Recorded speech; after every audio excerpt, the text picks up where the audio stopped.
And now on Whose Views, it's time for the latest headlines with JT and the Whotastic panel.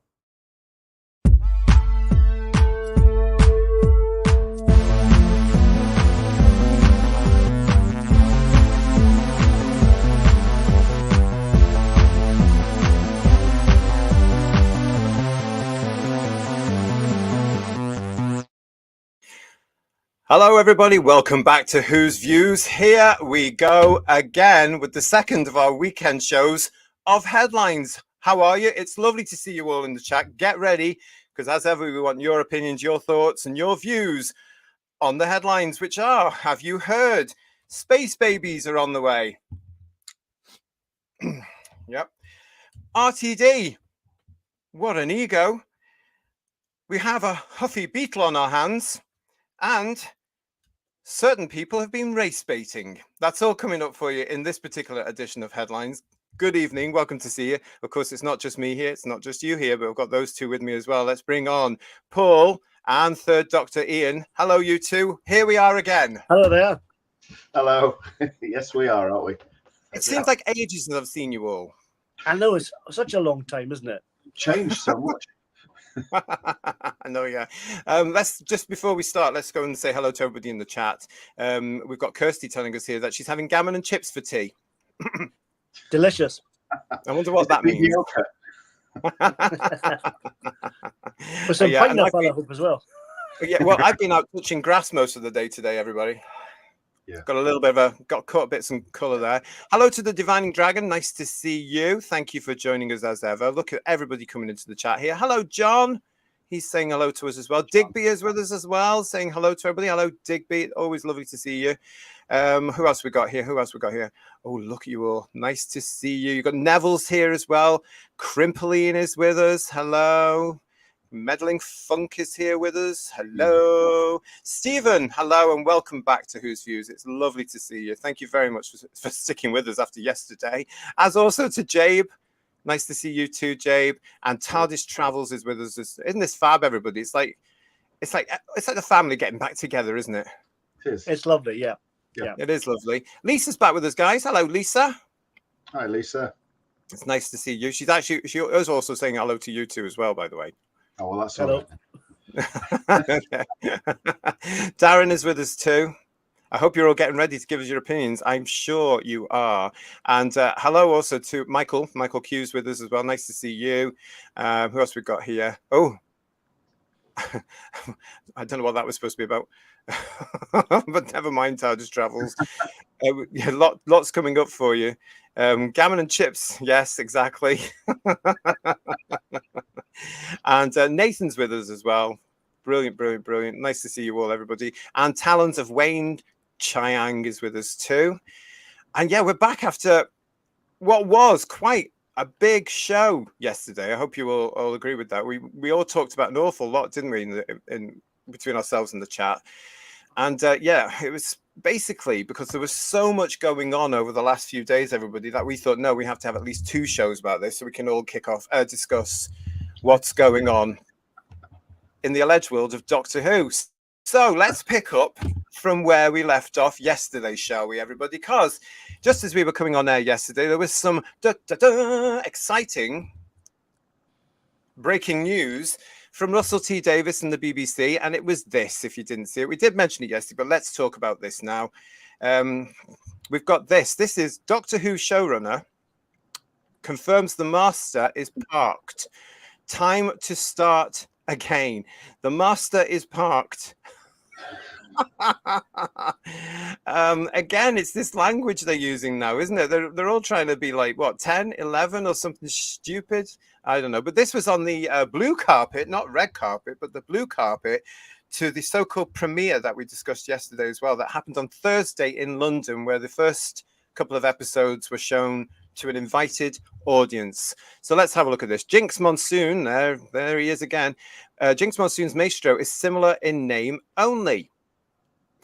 It's almost time for Doctor Who fans to hide behind their sofas once more as we're introduced to a myriad of new villains, including Jinx Monsoon's mischievous Maestro, with showrunner Russell T Davies previously referring to the character as the Doctor's most powerful enemy yet. Yeah. That doesn't say much, does it, really? Since the last one. That's the last one, yeah. Exactly. I mean, how many times have we heard he that? certainly has me scouring for the back of the sofa, that's for sure, yeah. But anyway, and considering the characters' names, fans have been speculating about whether there might be some links to one of the Doctor's most famous foes, the Master. However, Davis has shut down these rumours, confirming that we won't be seeing the Master, last played by Sacha Dhawan, for some time. Exclusively chatting to radiotimes.com at the London premiere for Gatwa's first full season, he said, no, it's nothing to do with the Master. It's completely different. A pantheon of gods that we've introduced. I did think when I named them, now, basically what he means here, we're going into this pronoun BS here, so I'm going to change this slightly. I hope you don't mind in the audience. I did think when I named him the Maestro, that there was a chance that that might overlap. It causes speculation, which is fun, but the Master is kind of parked for the moment. There's been a lot of the Master recently, so it's time to start again and have a fresh start to the show. Maestro is far from the only villain we'll be seeing in the new episodes too. I'm going to ad-lib here by saying both on and off screen. With Davis teasing the strangest monster yet. Indira Varma's there. She's amazing, he pointed out. There are lots of great villains. Episode 4 has got possibly the strangest villain you'll ever see. You'll have to come and watch. Even in an interview like this, it's hard to describe. You've got to come and watch episode 4 to understand what's going on. And then episode 5 is a great, big, ugly monsters, which are fantastic. So good old Doctor Who territory. Viewers will meet Maestro in episode 2, The Devil's Cord, while episode 4 is the mysterious 73 yards, which is being kept very much under wraps. Episode 5, which is also shrouded in mystery, is called Dot and Bubble. Right, so there we go. I, for one, am convinced that all elements of the original and proper Doctor Who will be parked right now because they're all problematic, aren't they? And we touched on the fact last night that the Master will be problematic, Paul. Can I say that the Master may be parked, but I bet he's got the motor running ready to come on any minute, though. Yeah. Because they say that all the time. You know, we're not using them, really, yeah, but they'll come back in about 3 stories' time, you know. But do we really want to see somebody like the Master come back in this reiteration of Doctor Who, though? Because what will they make him now? The poor guy, the poor Master, has been, since the show came back, a raving lunatic, a very suave, I have to say, old man, a camp woman, and then a person of colour, which they pointed out. Yeah. So what else can they do with the poor fella? They have turned the Master into a bit of a kind of comic book villain like the Joker. It's a bit like that now, which is a shame because he's such a more subtle character than that. And they've already done Missy, as you've said. And Missy, if Jinx Monsoon is the Master or a female version of the Master, where's happened to be, then we've already done that, haven't they?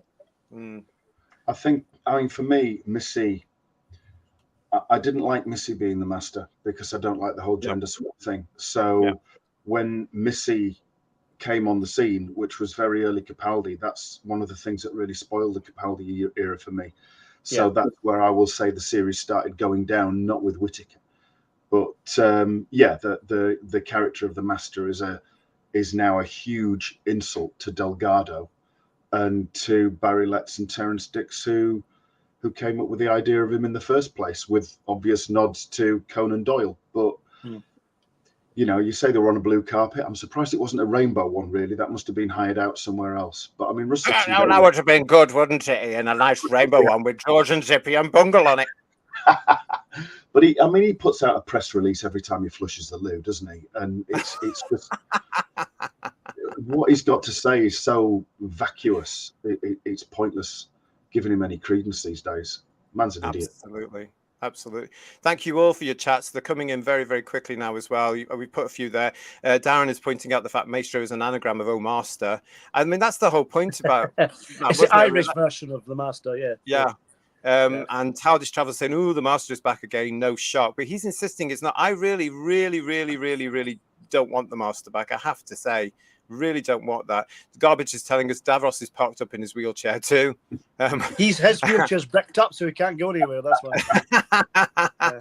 And again, as usual, thank you to Garbage and Kirsty, you're in the chat looking after everybody in there. Thank you both to them. Very important parts of the team there. Yes, look what else we've got here. Hello to Drawing Jackrabbit. Nice to see you, mate. How are you? Hiding behind the sofa is what most rational people would do if Jinx walked on screen. I'm not going to argue with you on that one at all. Hello, Paul. Paul's joining us here as well. Nice to see you. Mike is also joining us. He's saying good evening. Mike C32001. That's his phone number, everybody. Get it down quick. Jacob was right. I put this up before, but Jacob was right. He also said that David Tennant was parked. I just don't want him to be lying about this one, I'm afraid, Jacob. Mike is adding there, this show brings out my worst instincts. It's just unfortunate that we've all seemed to, if he's lying and he's trying to put us off the scent, it's quite sad we've all guessed what he's going to do, isn't it? We've preempted him already, which is quite sad. Well, ironically, may I just say here, predictable as ever. Yeah. Because it is, and they are. And Moffat got to be the similar way, but I mean now, because the series are so similar, you just think, oh, come on. Paul Richards, Jinx is creepy, but not for the right reasons. Yes, absolutely. And hello, Paul. Nice to see you as well. Neville is telling us, I think I'd rather spend my time looking down the back of my sofa for the remote. Yes. Oh, £10 so you can go out and not watch. Yeah. Oh, God. RTD is creatively bankrupt, says Digby. That's a good way to put that, isn't it? Yeah. And Jacob is also saying to us, a long rest is a good idea. Returning villains feel like more of an event if there is long gaps between appearances. I actually really believe that. When you look back to, I've said this before, but when I grew up in the 70s, we didn't get returning villains. Even the Daleks appeared twice in Tom's time. In the 70s, Tom was the Doctor. And it had more of an impact when 1979 rolled around and you realized the Daleks were coming back. When the Master appeared, spoiler alert, in The Keeper of Traken and The Deadly Assassin, we nearly fell off our seats. Yeah. Because they were huge shocks. It's weird, just as we look at Tom's era, those 7 years, and there's very few returning villains at all. It's incredible, really. And that's why it was successful, Paul. Yeah. That's why one of the many reasons it was successful, because there weren't continuity blabs. I think the only time there was ever something like that where it was continuous was Pertwee's second season, where the Master was in every one. I mean, aside from that, it was almost like it was like a linked theme, really, wasn't it? Which it was, but and then being locked up, which a few stories later led to the Sea Devils and then Colony and stuff like that. But yeah. But yourself, Terry and Barry said years later, it was a huge mistake of us to do that, because they realised the importance of the impact as well, didn't they? If they brought him back once in that season or something, I think Terence was saying we would have had more of the audience wondering when he was next going to turn up again. Lisa is saying to us here, guys, Roger Delgado is the only Master. Perfection cannot be copied. I'm going to throw in a support to Anthony Ainley as well, because I love him. So did I. I loved him, and oh bless. Divining Dragon is saying to us here, Missy was an attempt to prime the Who universe for the Doctor's gender switch. Of course it was, mate. I said that at the time and got shot down. I said, oh look, this is what they're doing. It's on the way. It's on the way. It was pretty obvious, wasn't it? Yeah. The thing about Missy, if Missy wasn't the Master, Michelle Gomez's performance was quite fun. But I think if it wasn't the Master connected to it, I would have preferred that. A new character would be more interesting, but she was much better. Been a new character, exactly, yeah. She was billed as the Guardian of the Neversphere, which is a much more Doctor Who-y type title. And Michelle, I keep saying, I'll say it to my dying day, Michelle deserved a character of her own. Kirsty is saying to us, I love the Gomez Capaldi chemistry, and that, it was brilliant. It was totally brilliant. It's just a shame that she was she should have had her own character. It's a shame. And Stephen is saying to us here, take the Master back to what he was originally. But that could also, Stephen, be what we're all asking for the show itself. Take it back to what it was. Just Jordan's here with us. Hello, Just Jordan. I enjoyed Sasha's Master and the reveal with Derek Jacobi.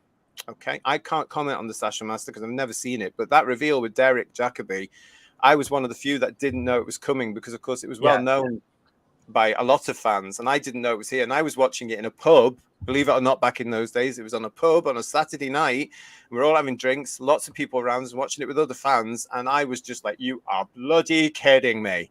You know, I was so... That wow. episode that had the master, the alien laugh and the line from the demons from Delgado, and that was superb. That build-up was great. And Derek Jacobi stole the show in 5 minutes. That was superb. Really superb. Yeah, all in the eyes as well. Yeah. All in the eyes. What a talent. When Sacha Dhawan turned up, I was a bit like, oh, groan, please, no, not the master again, you know? Yeah. Mike is saying to us, it's all a ruse. The master will return as a non-binary fart in a bell jar. That'll be a much more subtle performance from the fart, I'd imagine. Well, he has been a CGI snake, hasn't he? So anything's possible, I guess. Yeah. Goodness me. And Daryl, good evening, Daryl. Lovely to see you. Just caught up with yesterday's show. Thank you very much for that one. Yeah. And here we go again on this particular one. Look at all these fantastic comments from you all. Thank you. Raymond is with us saying to us, I have never been so disinterested in a lead up to a new era. I actually had more interest leading up to The Woman That Fell to Earth. This is all falling flat to me. I'm failing. There is a general sort of sense of apathy out there because I don't know anybody that knows this show's coming back outside Doctor Who circles. What about you guys? Well, you're probably right, but I think that it gets back to what I talked about before, about expectations. We all thought the show was saved by Russell and how wrong we were. And I can't believe we're almost saying that come back, Chibnall, all's forgiven. Again, it's just unbelievable. Absolutely, it really is. Hello to Gore Vidal, who's saying, happy Sunday. Just what we need as well, actually. After the heavy night last night, we are going to get heavy again tonight, though, I am sure. And Data Debaser is with us as well, with that lovely picture there from, from the carry-ons. I love it, I love it, I love it. Thank you, everybody, for watching. Really appreciate it. If you haven't already subscribed to the channel, it's free. Give us a subscribe. We are entering May. And that's our birthday month. We are 1 year old in May. So it'd be nice to have as many of you subscribed and watching our various shows in May, including, well, you know, the reviews on this thing that we're all talking about now. So it'd be nice to have you, as many of you there with us as possible. So I'm actually cheered up and not too depressed. Oh, you naughty, naughty John. The master would most likely be trans if the character came back. Hasn't he done that already, though? Kind of, yeah. Well, yeah. Mm-hmm. Hello, Wayne. Wayne is also with us. And hello, Digby Wayne says, yeah, JT, use the classic monsters sparingly. Not at all, no. I think they've done them all, haven't they, now, to be honest? Just do new ones. Do new ones. We do need that whole thing, but it's got to be done properly, you know, so I don't know, I know. But there we go. That was the story of that one that came through from yesterday about the master being parked. How old is he? 61 yesterday. Yeah. 61 yesterday. Parked. And Digby's been a real scathing one. I like this. RTT did a Vader on us. He was meant to be the savior, but went over to the dark side. Yep. If only were that exciting, really, but no, only for that thrilling. Thrilling. Well, anyway, that's us started the show off now, and we are now going to move on to something else that we sort of touched on about yesterday as well, because the new issue of Doctor Who magazine hit the shelves on Thursday. If you went to get it from one of the few places that stocks it in the UK now, you found it in one of those sealed bags again, which is rather annoying. But never mind. It was in one of those sealed bags with this cover that reminded me of the Gary Russell novel Spiral Scratch from all those years ago. You know, sort of all those twirly 60s vibey type things. But inside, you got this. Now, you would have probably seen this. This was the cover to Doctor Who magazine. Inside it, one of the art cards with it. I'm not too sure which. Yeah. It's supposed to be based on the infamous cover from a Beatles album, isn't it? I don't think this with the monkeys, I think, as well. Yeah, I don't think this works. But what happened here, everybody, when this was released earlier this week, of course, there was an actual backlash to this. It was huge, actually, as well, with social media going crazy, saying you could have hired actors that actually looked like the real people. Let's look at them again. Look at this. I mean, I want to know why Nicola Sturgeon's in the top right-hand corner. Yeah. Yeah, is that Ringo at the bottom next to Millie? Yeah. So you've got John at the top left, George, Paul, and then Ringo underneath. Yeah, just Michael Berland. Yeah, because I have no idea who they are because they look nothing like them. John Lennon looks like Andy Warhol, doesn't he? A bit, I think. It's bizarre. Right. That one next to Millie looks like that plonker that was on Friends. Oh, really? Well, we'll go through this. In the top right-hand corner, I'm convinced. We'll go through this because we are actually dealing with a Beatle that isn't happy at the moment as well. Because that gentleman there on the bottom right-hand corner is actor James Hoyles, who is playing Ringo. Now, James is of a generation of actors, of course, that seem to live on social media, which is a huge mistake for actors to do. It's also a big mistake as well to actually answer your potential audience in any way, shape or form. Usually in the old days, they had a sort of unwritten rule where it's like, don't look at anything because you'll get upset, because critics are usually there to criticize. In this day and age, you're also getting people like us and everybody in the chat who are Who viewers, that we're all critics, aren't we? And we're able to do things. We're able to get together and talk about it in more outward ways than we would have been able to do 30 years ago. Well, anyway, actor James Hoyles apparently is from Liverpool, wasn't happy. So what did he do? He went to TikTok. So he was complaining about this, as you can see there. And he's basically saying, this is Doctor Who magazine, which I'm on. This is them. I'm on the bottom right, which is, and then he kept going on about this thing, saying, you know, complaining about people complaining about him. Yeah, it's fine. You do you, he was saying. I have been humbled very quickly by some of the comments because they were all really negative, like the one that's in the middle there. Why does Ringo look like a middle-aged woman? And then he says, clearly, I'm not a middle-aged woman. In this day and age, James, how do we know? Yeah. I think the issue sadly is just not that. He doesn't look like Ringo Starr. So it's like what's going on? You know, it's like that's maybe they were cast because they were all from Liverpool. I don't know, but we've got that there. Then he goes on and says things like, "Do I need some sort of anti-aging cream or something?" A lot of people had said he looked like Howard Wolowitz from The Big Bang Theory, and he didn't mind that. I do maybe have a look of it, but then he kept going on about, "It's just one photo, babes. It's just one photo, babes. It's just one photo, babes." I can hear it in my head. Do you know what I mean? Even though he's from Liverpool, and it would sound something more like, you know, "Oh, it's just one photo, babes." Do you know what I mean? Calm down. Yeah. Don't you do it? No, it's mental. But no, I'm allowed to do if you do Scottish accents. That's only fair. It's just photo, babes. Just a photo, babe. And then there's this one as well. Well, just wait until you see the show. So basically, this actor is saying to them, "Look, don't criticize us just because of a photograph. Wait until you see the show. Well, we're going to criticize you in the show anyway. So just get on with this. Just get used to it, James." But there's something we're not criticizing him per se. We're criticizing the fact that they've cast people who don't look like the characters they're representing, or the people. If there were fictional characters, it'd be fine. But these are well-known legends of music, and they don't look anything like the people they're representing. So that's what we're complaining about. But Isaac Newton, you know, he was a completely different ethnicity, wasn't he? So to quote William Hartnell from The Chase, "You've squashed my favourite Beatles." That's all I can say. For me, it just seems a little bit. Look,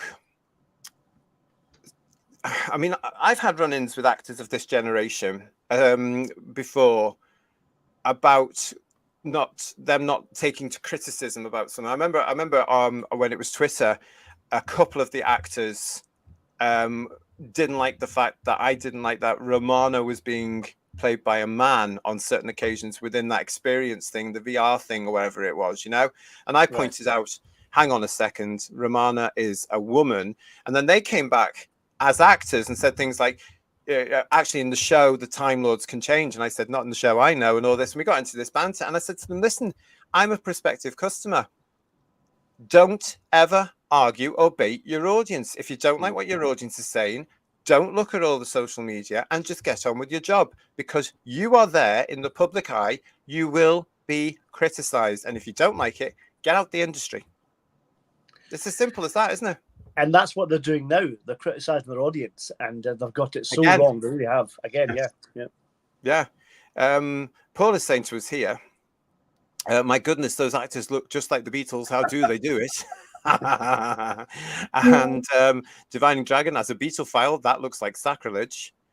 If I mean, there they were couldn't- stars in their eyes, it'd be much better than that. You know what I mean? It's incredible. The idea, though, of choosing that particular Beatles cover to emulate and shoehorning Shooty Gatwa and Millie Gibson into it was a bad one anyway. Why didn't they just recreate, since they've taken up Abbey Road so much? They should have just taken a picture of the two of them on there or something. You know, it just seems odd. Beatles, yeah, says Darren. I am loving all the Beatles titles you put in there, everybody. Well done. Really, it should be really nay, good. nay, nay, shouldn't it, to be honest? Yeah. Oh, now this one is, which one is Fleagle and which one is Snorky? That's from Crimping Oh, into don't the Moon. insult the banana splits, please. Don't do that. And more like the monkeys, says Raymond. Yeah. Yeah, it really is. Yeah, Jamie is joining us and saying he was just having a banter. Possibly, but I don't think they should be. I don't think they should be, especially beforehand. And there's been this whole thing about, hang on a minute, don't get back at a fan base like this. They wouldn't have dared done it with the Beatles, because as I said, the Beatles fan base is far more powerful than us as Doctor Who fan base, and they would have squashed this thing before it even got broadcast. They would have had it off the air because they are that powerful. More like the PG Tips monkeys, to be honest. Oh, there's some adverts there. Yeah. Mike is saying to us here, the Lennon looks how Lennon probably looks like now. And Raymond's saying to us, James is a little bit precious, hurty feelings. Had he lived in Scotland, no doubt he would have reported the post as hate crimes. He'll have to move then. Yeah. I don't know. I don't know. It just seemed a bit silly, really. Gore Vidal is saying to us, look, it's a casting department problem. I reckon they just said, right, let's get 4 lads from Liverpool who can actually look good with a guitar.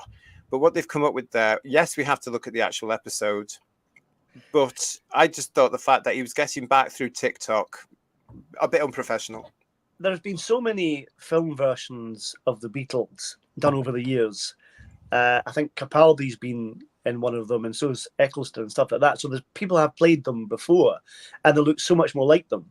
How difficult can this be to get them to look even vaguely like them? I don't understand. It's not like there's not lots of film footage and photographs of the Beatles. You know what I mean? It's not like, you know, they were around 200 years ago or something. You know what I mean? Yeah, it's very, very, very bizarre. I mean, it's a sorry state of affairs, isn't it? When Patrick Troughton with his Beatle cut looks more like a Beatle than these 4 do. Yeah, definitely, yeah. I mean, it must have been a very special time back in the 60s when all the lads were trying to look like the Beatles with the haircut and the suits and the nice shoes and everything like that, mustn't it? But there you go. That's fashions for you. Nathan is saying to us, that's a snowflake actor. I think so. That's the 15th Doctor, yeah. So. It doesn't please me, say TARDIS Travels.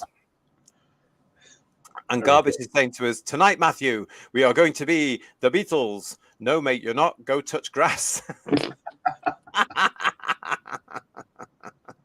Oh, it's bizarre. Well, the Hard Day's Night album would have been easier to slip Gatwa and Gibson into. Oh, yes, I forgot about. Oh, yes, of course it would have been DD. Oh, yeah, it would have been. Yeah, for me, that doesn't work. It didn't look any good. Nice try for the people at Doctor Who magazine there. I think it looks terrible. Yeah. Honestly, if you'd taken them all out of the 4, even the 4 together, if they take out with the Beatles, and you didn't know the Beatles, you wouldn't know. If they were separated, you couldn't tell who they were individually, could you? No, not at all. It's incredible. It really is. Not at all. Anyway, James, Mr. Hoyles, when you come across this, as I'm sure you will, good luck in your appearance in the next series of the alleged Doctor Who. We will be reviewing your episode. Yes, but good luck to you. And you know, you got a bit in Doctor Who. It looks good on the CV still, I guess, at the moment. But I would just say to you, don't get it your audience. Don't bait them, because people like us talk about it, and it's not a good look. As I said before, I think the Beatles will be a cough and a spit in this episode. They'll be hardly in it at all. Probably, but you know, at the end of the day, actors should take the money, run, keep them off, go off and have a lovely life, shouldn't they? Yeah, definitely. Yeah. Especially when it goes on social media and things like that, because if whatever the outcome for this series, if it is broadly negative, he'll want to distance himself. But unfortunately, his social media posts will be there forever, and people don't forget. Well, just look at all the interviews Shooty's given so far. He's already blotted his copybook in that respect, hasn't he? Yeah, Well, we're not big fans of Shooty Gatwa here on this channel anymore, are we? No. Not at all. After what's been said and what we discussed in our show yesterday, Talons is saying to us, maybe someone should hold his hand for a bit. Oh, this could be a good game. Good game. Just Jordan saying to us here as well, the reality is if you're going to do something as popular culture as this, you have to get it right or you risk facing criticism, period. Totally. And Dividing Dragons, they're all about antagonizing fans now. We had something very similar with Suze Kempner, didn't we? And that didn't go down well, did it? I still have a theory, though, and I know I'm giving it more credence than it deserves, that this is because of the universe and all that kind of stuff is a different dimension or multi-universe, all that kind of nonsense. I think these aren't the real Beatles. And they'll use that as an excuse to cover themselves. Well, actually, Frank would agree with you. Hello, Frank. Nice to see you. Hi, everyone. Perhaps they look like that because of this Mavity thing. I keep forgetting about this. Is this supposed to be the running theme? Is anybody actually interested? I think it is, but it's really clutching at straws, isn't it, really? It's just so hard. Who of the viewing public is going to remember something from a ridiculous episode in 2023 before Christmas? And we're now they'll going have to do that wonderful thing they did in the specials, the recap thing they have to do. Previously on Doctor Who, there was the Mavity aspect will come back again. That'll be. I don't think they'll do that because it's a new Doctor, isn't it? So the only thing they can refer to is the idiot thing in Ruby Street. What was it called? The Church on Ruby Road. Church on Ruby Road. Forgettable. Sorry, Whoview, it's that forgettable. Oh, pardon me. Right, so what else we got there? That's what I think of that. Gary Bryant, black and white, very surprised as the youth hate black and white stuff. As well, we know because we've been told that, haven't we, over the Daleks? Mm-hmm. And what's this? If the Who's Views review of the episode, says Meddling Funk, doesn't see the panel sat in Beatle wigs, I'll be very disappointed. I'm up for that. Raymond, you might think that. I couldn't possibly comment. Yeah. And Doctor wants the whole thing, the wigs, the terrible shadowing of the image, etc. I can't believe how many people must have signed off on this. I would have reckoned a good 20 by now, surely. The poster is not great, says Douglas. Nice to see you, Douglas. They signed off on Doomsday, remember? They have a habit of signing off on shit, though, don't they? They signed off on the Fat Daleks, didn't they? They signed off on everything. Yeah, that's true, yeah. TARDIS Travels is saying to us that they're making the show for no one. So that's interesting. Mark would have said, I'd have guessed the Monkeys. Oh, and why not slip the Doctor and Ruby, or the Doctor and Booby, says Digby, into the Sergeant Pepper cover? Oh, that would have been interesting as well. Yeah. Look, see, Whoview is here coming up with better ideas than the people that are being paid to do the blooming magazine. Now, if you have got that new magazine, by the way, if you did shell out the huge amount of money they want for it, good luck to you. We're going to be referring to that magazine in a future show when we've managed to read it, when we've managed to get through the personal pronoun BS all the way through it, when we managed to get through all the TQI cult agenda that's running through that magazine. Honestly, they have no idea about the real world at all, have they? Oh, here's Squawk. Hello, Squawk. If the show is rubbish, the audience will throw rotten veg. I think they already have, and nobody cares now, mate. Do you know what I mean? They did that during the Whittaker era because they left, didn't they? And they just didn't bother. Sorry, Jacob. Don't remind you. Yeah, sorry about that.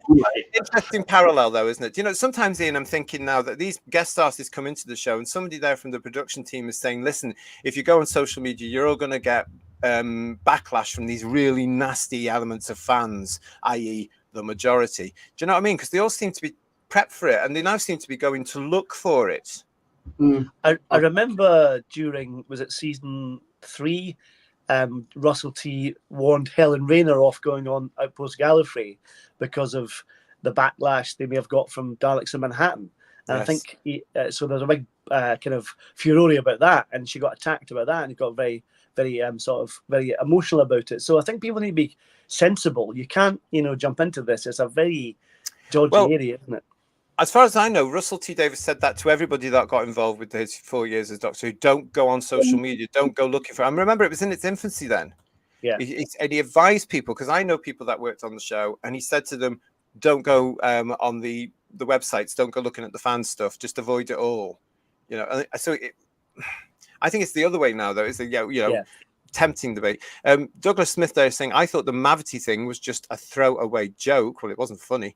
And the Talents of Wayne Chiang is saying, is Mavity the Master's Gravity? Don't stop, Talents. Oh. Did I say to you, a friend of mine told me this and made me laugh, that because of Mavity, the Gravis is now the Mavis. That was brilliant, absolutely brilliant. Yeah. Oh, Gary is saying to us that they're all really monoids in disguise. Wouldn't that be more interesting, wouldn't it? That would be something we didn't see coming, wouldn't it, Gary? Absolutely. And I love the monkeys, says Lisa.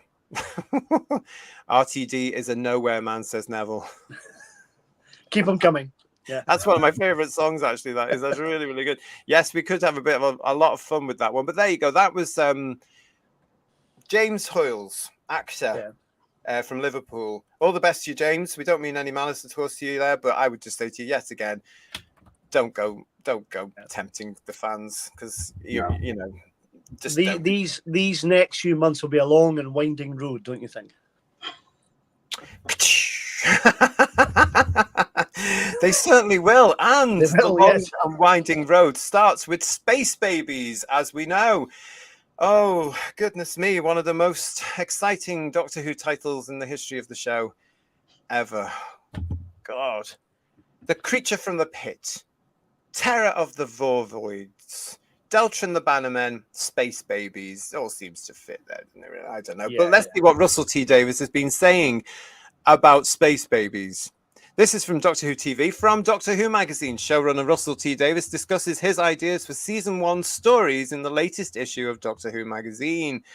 Where do Space Babies come from? I would hate to think in your version of the show. The Doctor and Ruby Sunday will find out when Season 1 begins in May, but the idea for up-and-coming story Space Babies is one of many that showrunner Russell T Davies had planned for his return to Doctor Who.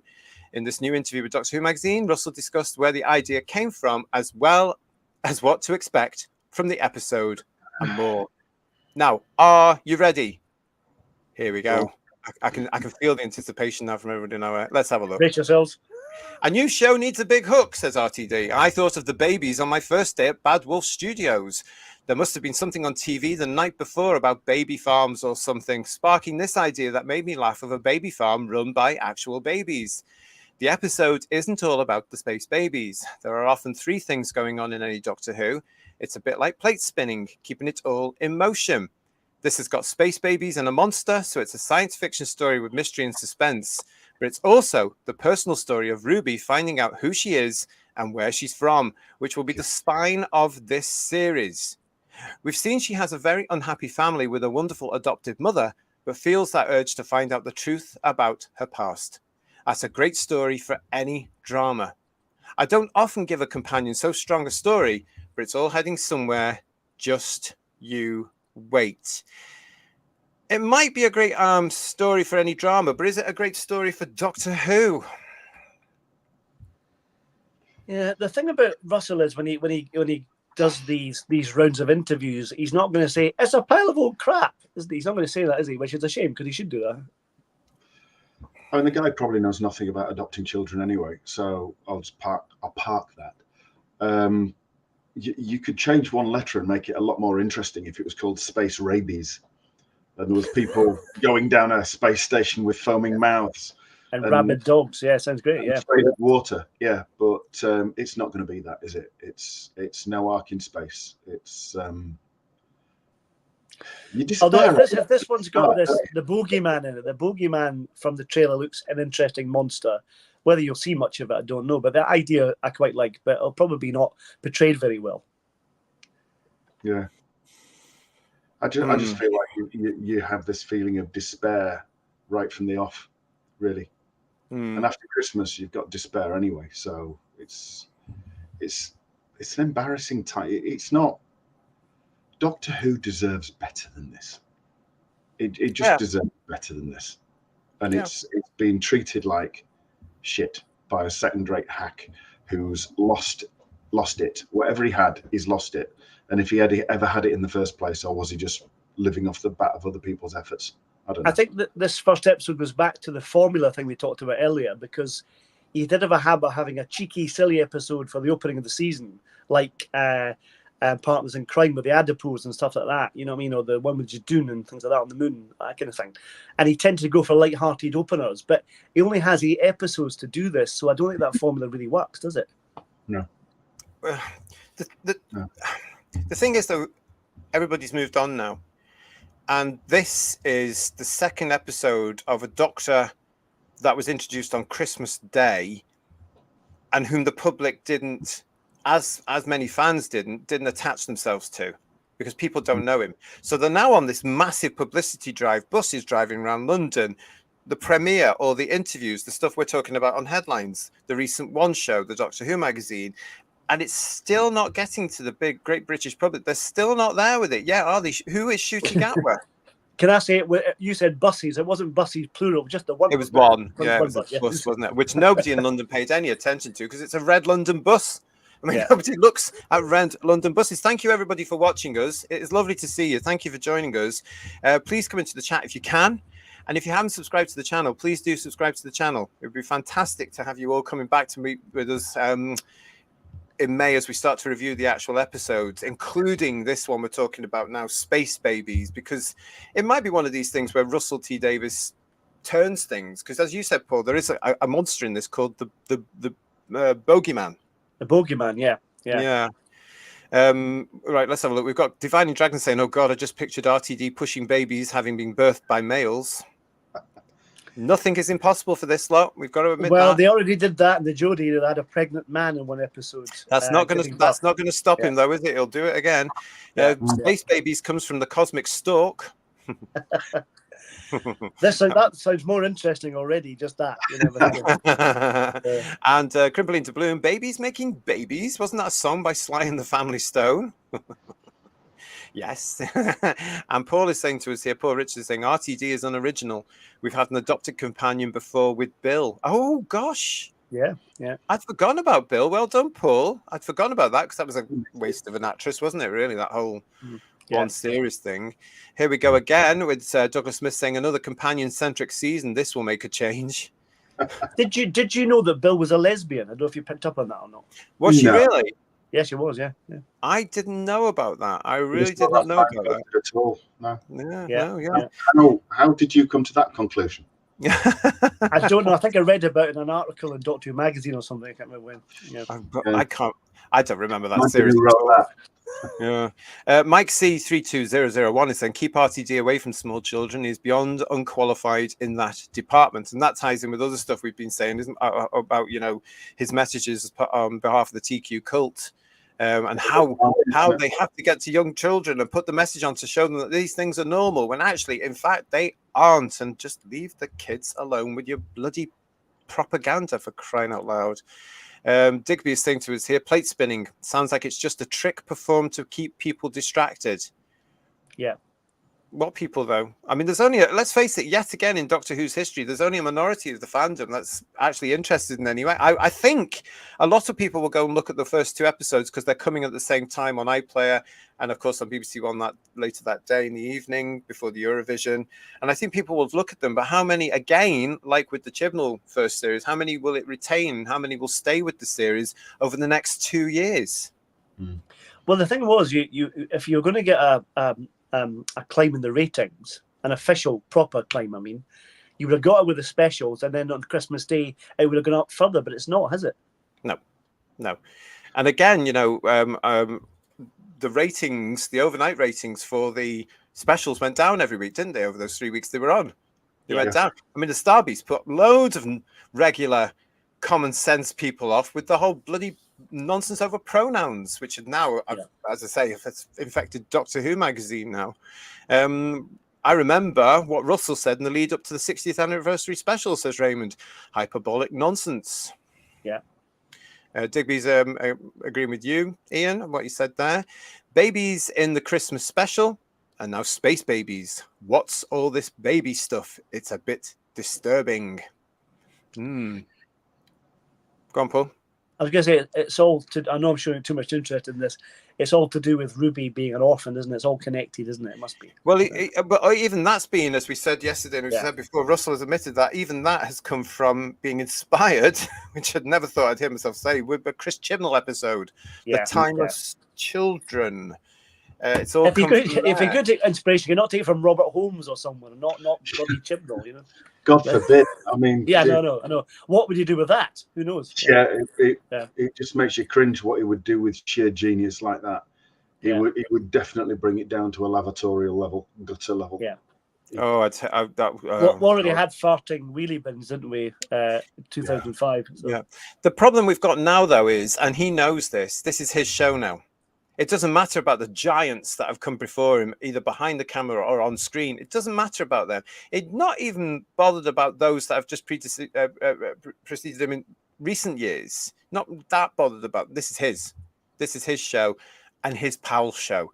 So he can go to Moffat, he could go to Chibnall, he can go to those that are still in his good books because they have the same views at him and part of his echo chamber. That's all it is, isn't it? That's what it's about. This is now Russell T Davis's Disney Doctor Who. Yeah. You know, it's not the Doctor Who we knew at all. When it fails, though, he's got nowhere to hide, has he? No. And that'll be interesting discussion in June. Digby is saying to Thea. Oh, sorry, go on. No, I'm just saying, I mentioned it last night, to be fair, so sorry, but I've been a bit repetitive. But, you know, he is saying about targeting 6-year-olds and 12-year-olds and all this kind of thing. And the BBC needs to be really, really careful because they do not have very good track record in recent years in things relating to kids / abuse of. Yeah, and here in Britain, as we've mentioned here before on headlines, we have had something called the Cash Report published recently, massive, and that has actually a lot of people in show business are rejecting it and saying it's all fiction. They should know fiction when they see it, though, shouldn't they? Can't even tell. I think we should be. I think we should really worry when Russell starts fixing it for people. Then we should be worried. Oh, yeah. Digby is saying to us here, the Jadoon was scary. The Jadoon was scary, but this won't grab people's attention. Now let's look at that. Smith and Jones, right, was quite bold when it came back as that season launched, wasn't it? Yeah. Let's see if this one is as well, because I think there's going to definitely be a difference in not just the look of it, but the feel of it. You know, I don't think this is going to be that big sort of blockbuster style start to a series, because that did very well and people stayed with that series. And then they also came back in their big droves for series 4. So, I think it's going to be very, very, very interesting.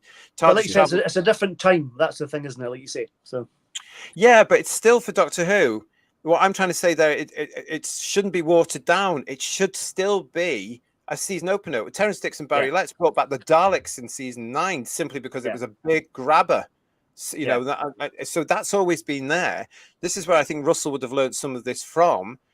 But here we've got something called Space Babies, and the promotion so far, wet. You know, not the band. TARDIS Travels is saying to us here, the first story of the new series should be a story with a hook, either a Dalek, a Cyberman, or an Ice Warrior, or a Sontaran, or something like that. Yeah, except I think they've all been overused by now. But again, I don't think the show is really going to grab the public in the United Kingdom anyway, TARDIS Travels. Digby is saying to us, it sounds too much like Muppet Babies. I've been saying that.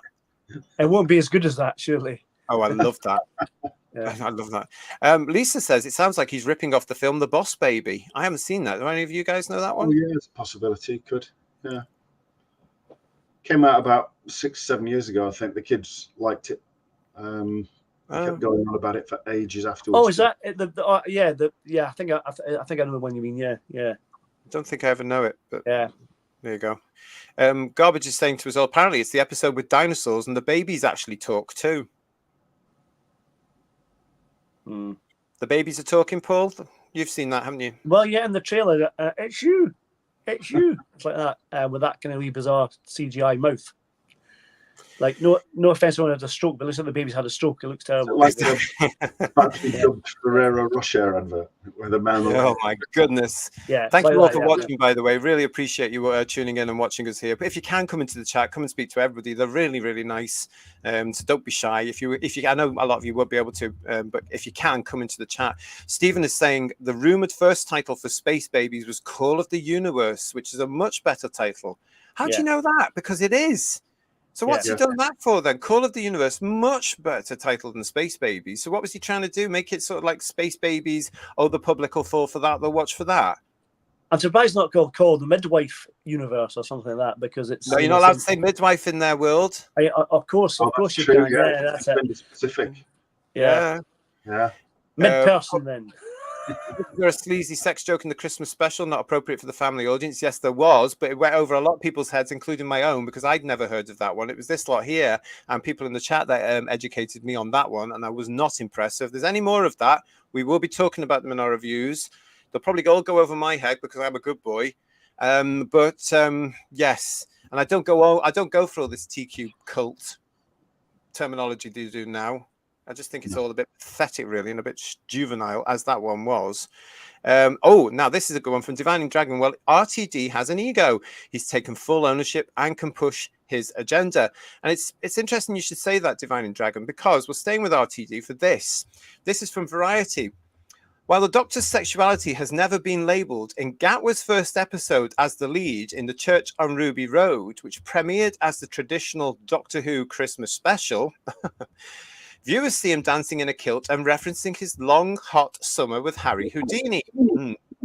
And though Davis insists he didn't set out to be revolutionary in casting the next Doctor, we auditioned men, women, black, white, non-binary actors, and actors whose sexuality were their own private matter. It should all be your own private matter, in my opinion. He's saying, these are exactly the type of barriers I like to break. He continues, it's very hard for anyone to stop me doing these things.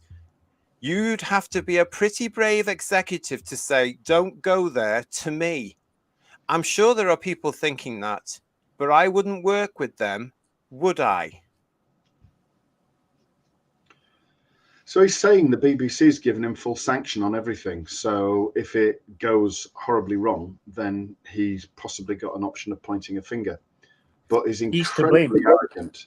Yeah, he's incredibly arrogant, and it's coming out there. But those barriers that he's talking about liking to break, the things that he's referring to, that's often called common decency. Just keeping stuff like that private. And because you can do it doesn't mean you should do it. That's the thing. Yeah, exactly. Exactly. I mean, this I've been saying for quite a long time. This man's an egotistical maniac. And I think personally, I don't care anymore about this because I'm just so peed off with it all. I think now, because he's now at that particular age where I've said it before, technically, there should be other people coming and pushing him off his perch so that they can take over. That's the way of things. You know, it happened to Barry. It happened to Terence.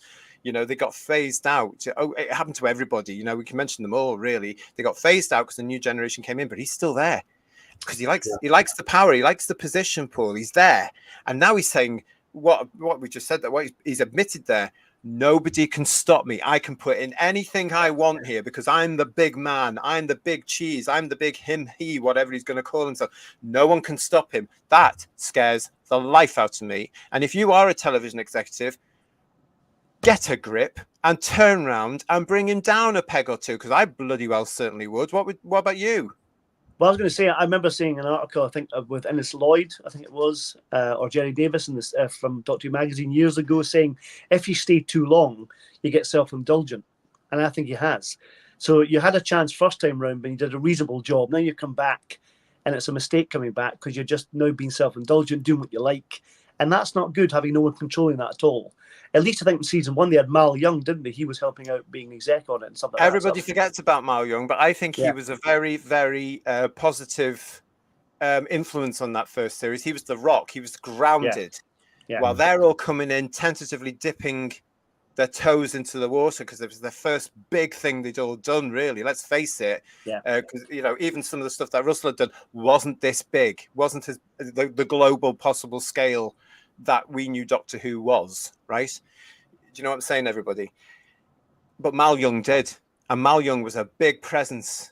And sometimes I just think that if you look at them all now, if you look at these cultish figures now running the show, I was right the first time, they are so up themselves and kissing his arse to the point where he's now just bloody well admitted it. No one can stop me now. Yeah. The enemy of the world comes to mind. He's become Professor Zaroff, hasn't he? Yeah. Yeah. But with a Welsh accent. Yeah. What does that say for Julie Gardner or Jane Tranter? It means that they're weak. You have lost control. You are weak. Exactly. You have no grip on this whatsoever. You're pointless. It's quite embarrassing for them. It is, because he's saying no one can stop me. No executive's going to tell me I can't write about this stuff. Well, I bloody would if I was in it, because he's now totally out of tune with the British public. Totally out of tune. And that's going to go across the world sooner or later. I reckon by the end of this year. Well, I'm looking forward to the reviews because I've had the first 2 episodes premiered at the launch. So once they get broadcast, the reviews will start to come out. So they've had time for the journalists to digest them, and then we'll get some proper responses from them. So I don't know if we will, Paul, because look what he's saying there. He's a very powerful man in that industry, and I reckon people are frightened of him. I really do. It's going to be down to the likes of all of us on the Tube of Who and shows like this that will come along and give our opinions and look at them. And certainly here on Who's Views, we will be looking at them with an open mind. Even though we are dissing this thing right now, we're going to go into this, and it's very difficult for me because I've more or less decided I don't really like it. But I'm going to sit there and look at this and come back and be honest. And I guarantee you, if we like what we see, we're going to tell you. And I'm sure you will as well. I will. The sad thing about it, I keep saying this, I want to like this, but it's not my show anymore for 2 reasons. I'm not allowed to watch it, but also they're not making it like Doctor Who anymore. But I want to like it because I love Doctor Who, and it's really sad to be in this position that I feel this way about it. It's my favourite show, it's horrible. I know, yeah. And yet here we all are talking about this. And a big percentage of us watching this now, and obviously all taking part in this, are heartbroken over this again, because all they had to do was write Doctor Who like he did in even 2005, 2006. I was watching Unicorn and the Wasp today, getting ready for our reviews of Unicorn and the Wasp, which is coming up this week. I've forgotten how much I actually enjoyed it, and I've forgotten how much I actually missed that element of Doctor Who, because I haven't watched it for such a long time. And I just thought, actually, this is really, really good. But more of that in the week. But it's those sorts of things. Look at what Divine Dragon's saying to us here. That tells volumes. He chooses not to listen to alternative viewpoints. He doesn't respect anyone else. You are absolutely right there, Divine Dragon. We've actually seen that over the last couple of years, haven't we? We've seen an awful lot of this where he's just come out all the time and attacked anybody that doesn't agree with him, and the people that kiss his arse around him, who are all brainwashed into this cult that they're in and this echo chamber. It's disgraceful, really. And they've cancelled so many people, so many of them. And I've always said you can't get a job on this show now if you don't bend the knee and agree to what they tell you. Just Jordan is saying to us, I've never thought about the Doctor's sexuality. He's an alien. Exactly. But they have to put this in there, Just Jordan, don't they? That's what their lives are. Look at what Shooty's ranting about at the moment. That's their lives. So therefore, they have to put it in the show. Look at the Star Beast. Push, push, push. It's typical agenda all the way through. What else have we got here from everybody? Wow, look at all the chats coming through. Digby is saying to us here, has RTD forgotten about this show? Is something all ages of people used to enjoy. Now it's a platform for propaganda and nothing more. Absolutely. Nathan is saying to us, we all know it will fail, but by how much? What danger level trouble with Disney? Okay. Like you were saying there, Ian, John is saying RTD will have to carry the can when this goes wrong. Yeah, and I bet if he's taking full responsibility, he seems to be saying. So that's it. Yeah. And nobody can stop him, so everything that happens on it is what he wanted. And I can't believe what he said there, but he said it, and we've got the proof, and it ain't going anywhere. RTD is playing to a minority, a tiny minority, that will come back to bite him on the bottom, says Raymond. Michael's doing a little emoji face there for us as well, which goes bleh. Hello, this is Simon. Hello, Simon. Hi, everyone. I've missed the beginning. Oh my God, he said that. RTD said that. He's just an idiot. He really does. He's shown his true That's putting colours it now, politely, I everybody. think. Yes, that is polite, isn't it? Bedouin is with us, hiya, mate. Scary Hiya. that nobody is able to Bedouin. challenge RTD, and even scarier that he wouldn't work with anyone who would challenge him. Yeah. Yeah, it is, isn't it? And there's a few of them around with this now, but he's one of the leaders, I think, going on now, and a lot of people, It's of course, interesting. going on, bending the knee to him and saying, "Oh, you are Lord and Master," and he bloody believes them. Well, Moffat's his pal, as we said earlier on, and I remember I was sad enough to listen to the commentaries on Church of Ruby Road, and there's a bit in that made me intrigued. Apparently, the titles for the specials were going to have, I think, David Tennant and Catherine Tate in the doorway of the TARDIS in the titles, looking out. That's right, in the title sequences, and then they film one Yeah. with Shooty and Millie doing the same thing. How Yeah. pathetic! And Stephen Moffat said, "No, that's crap. Take it out." And he listened to Stephen Moffat. So Well, that's because they go back a long time, and they Yeah, obviously so- value Stephen's opinion. But I think Moffat would be one of these people that wouldn't be frightened of RTD because they go back that long. Yeah. But when you've been around him for the last 20 years or so, and because he's so passionate about his own opinions now. I mean, look at all the speeches and the rants he's been going on in the last 2 years, mainly based around the TQ cult that he is spearheading and he's a big leader of.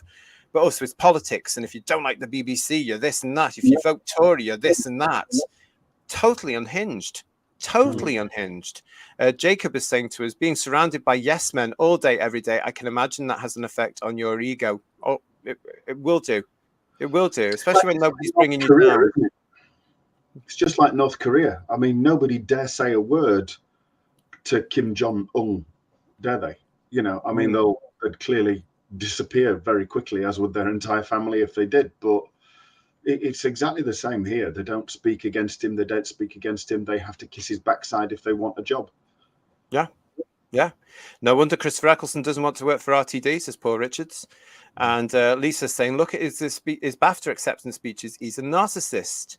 And also the one that got me, Lisa, I mean, that's the one where I just went, right, that's it. I'm not having this. And I fell out with him then. But then a few days later or whatever it was, the Attitude Awards, Attitude being, well, once upon a time being a magazine for same-sex attractive men. Now it's, of course, part of the TQ cult. So God knows who it's for now. Hate to go on about that. But at the Attitude Awards, he went on about this. Oh, you're blah, blah, blah, blah, blah. And they all bloody well stood up and applauded him.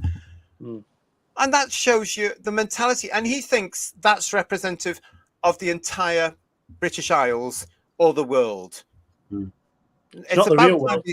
Well, no, it's like I've been saying, I'm calling for it again. Since the Cast report is out there needs to be an investigation into the entire entertainment history. There needs to be an investigation into the BBC, and there certainly needs to be an investigation into the people that are producing Doctor Who. Because look what they've been pushing since the Star Beast, where we all did that collective groan, It's just ridiculous. Let's have a look at it again so that you can remember it, everybody. What he said. It's very hard for anyone to stop me doing these things. You'd have to be a pretty brave executive to say, don't go there to me. I'm sure there are people thinking that, but I wouldn't work with them, would I? This man's dangerous. Yeah. It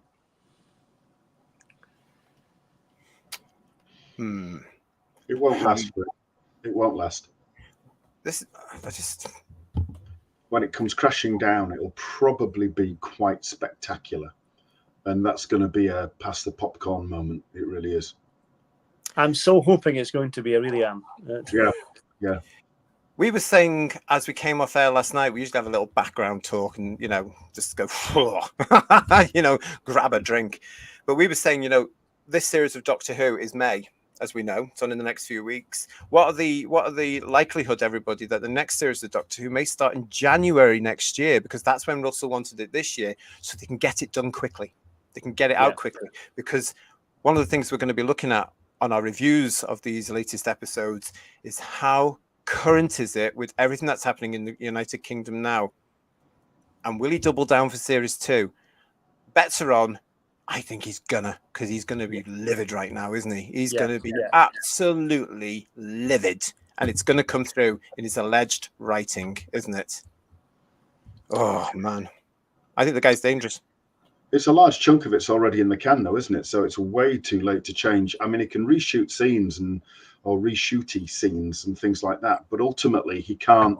Sorry, he can't change the entire tone of his series, can he? And if the majority of it's in the can, he's pretty much bollocksed anyway. He's going to be. Well, he's also got that problematic character coming up at the end of the series, hasn't he? That we saw in the Star Beast. More about that as we get near there, because that character now is definitely questionable. Thanks to the cast report. Well, you'll see that if they have edited bits of it or reshot bits towards the end, whether or not that has had an effect on them. So that'll be still in the trailer. Yeah.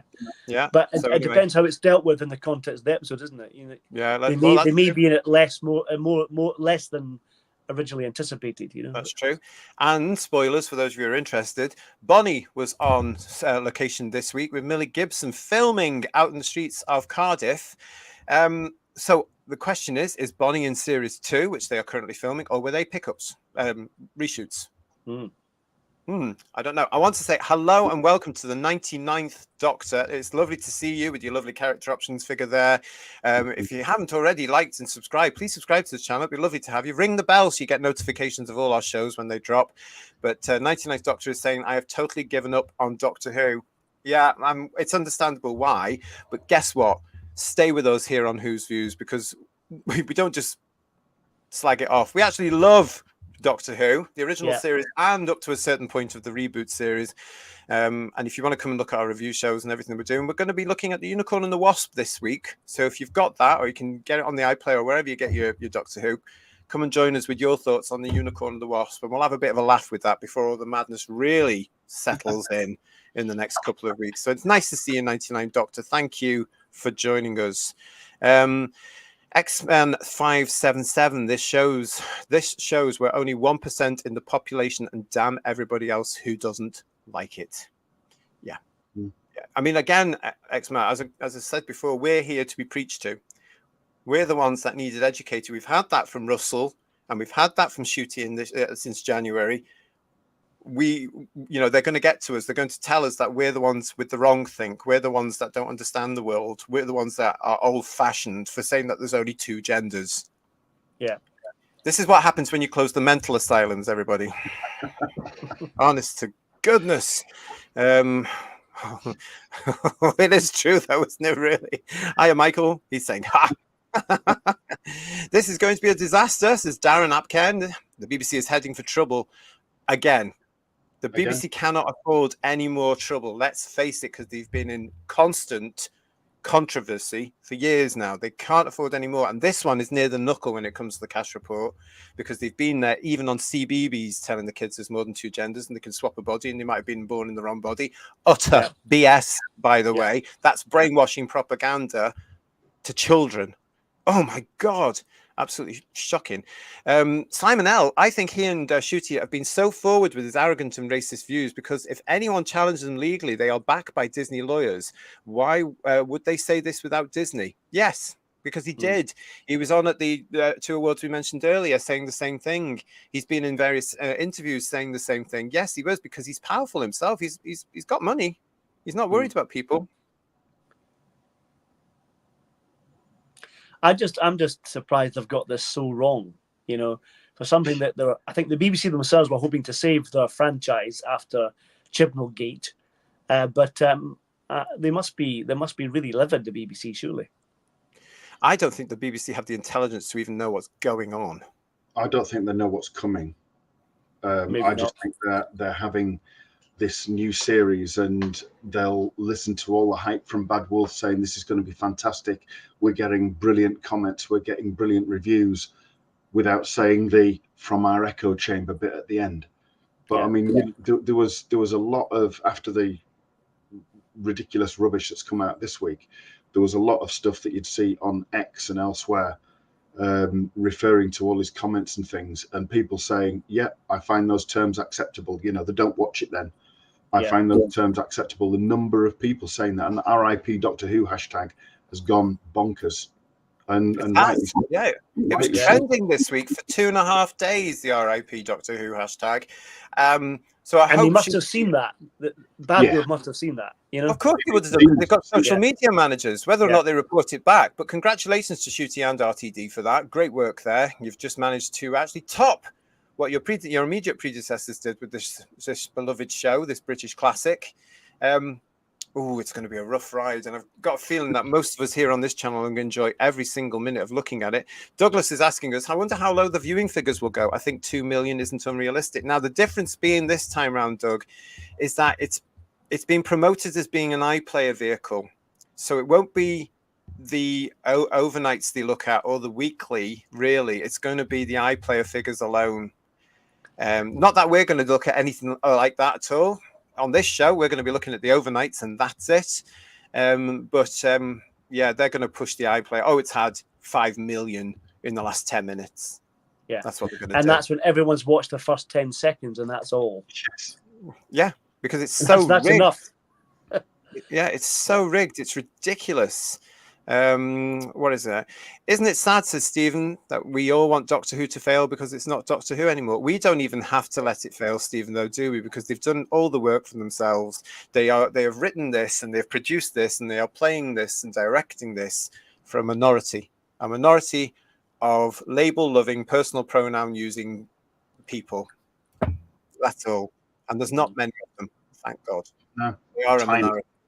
I don't know. I watched watching some of the promotion, and I watched the One Show segment the other night there, and it was just me, but it just came across as really forced and awkward. I mean, in terms of the relationship between Shooty and Millie, and then just the presenters on the One Show, it all seemed a bit awkward, to say the least. You know. Yeah. Sideways glances, wasn't there? You could just see that Russell T Davies is standing off camera with a load of boards with what to say on them. Yeah. You know. It's unusual because although we've had, in proper Doctor Who, John would be with all his actors when they went onto a live show or a recorded show. He would be there. He didn't have to be, but he was. Philip Hinchcliffe did it as well when Louise Jameson or whomever went on to Swap Shop, for example. Yeah. So they all did it because they took it seriously. It was part of their role. They were there to be with their stars. I have never ever seen actors being so uncomfortable or lacking a confidence that they can't answer a simple question. Yeah. Everybody, I mean, if you looked at Colin in the days before he could give things away on Blue Peter, started completely in control because he was a mature actor with common sense. Even Peter fumbled his way through things, really. He didn't need to look for John. You know, when Colin was on Saturday Superstore on the December when he was fired, he knew he was fired and leaving Doctor Who. And he appeared on that program and was so professional, and he did the show like he was still playing the Doctor, and you couldn't tell. And I found out after that, that what happened at the time. I didn't know at the time, and he was such a professional. So well done. You know, I remember that day because the way he was speaking in past tense to the caller. Yeah. Oh, I've enjoyed it so much. I would go back and do it again. And that's when I myself, as 16-year-old, I went, oh my God, he's leaving. And then it got broken, didn't it? That very week or the week after, very near to that date. But if you go back and look at that now, Saturday Superstore, you can get it on the Tube of Who, that particular thing. You see him and it does hit you. And the first time he wasn't in costume either. He was in a shirt and a leather jacket. And lovely red shoes. I remember that because red shoes was sort of in at the time. Domgo, nice to see you. Does anyone else think Gatwa has been incredibly unpleasant this week? Gentlemen? Yep. Mm-hmm. I don't think anybody thinks anything else, really, because he hasn't been, has he? He hasn't been pleasant at all. I was prepared to give him the benefit of the doubt and give him a chance to establish himself in a couple of episodes, but he's really, as far as I'm concerned, he's really just annoyed me so much. Well, I'm going to coin the phrase now. He's done a Jodie.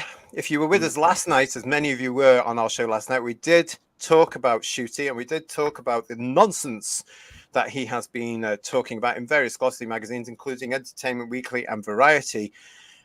And let's get into it a little bit more now, actually, shall we? Let's return to Entertainment Weekly, who led with the headline, "A New Regeneration Inside Shooty Gatwa's Doctor Who.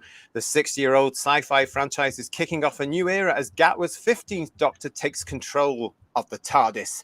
Now, once again, this is a big read, everybody, so stick with me, okay? Because there's an awful lot here, and let's talk about this.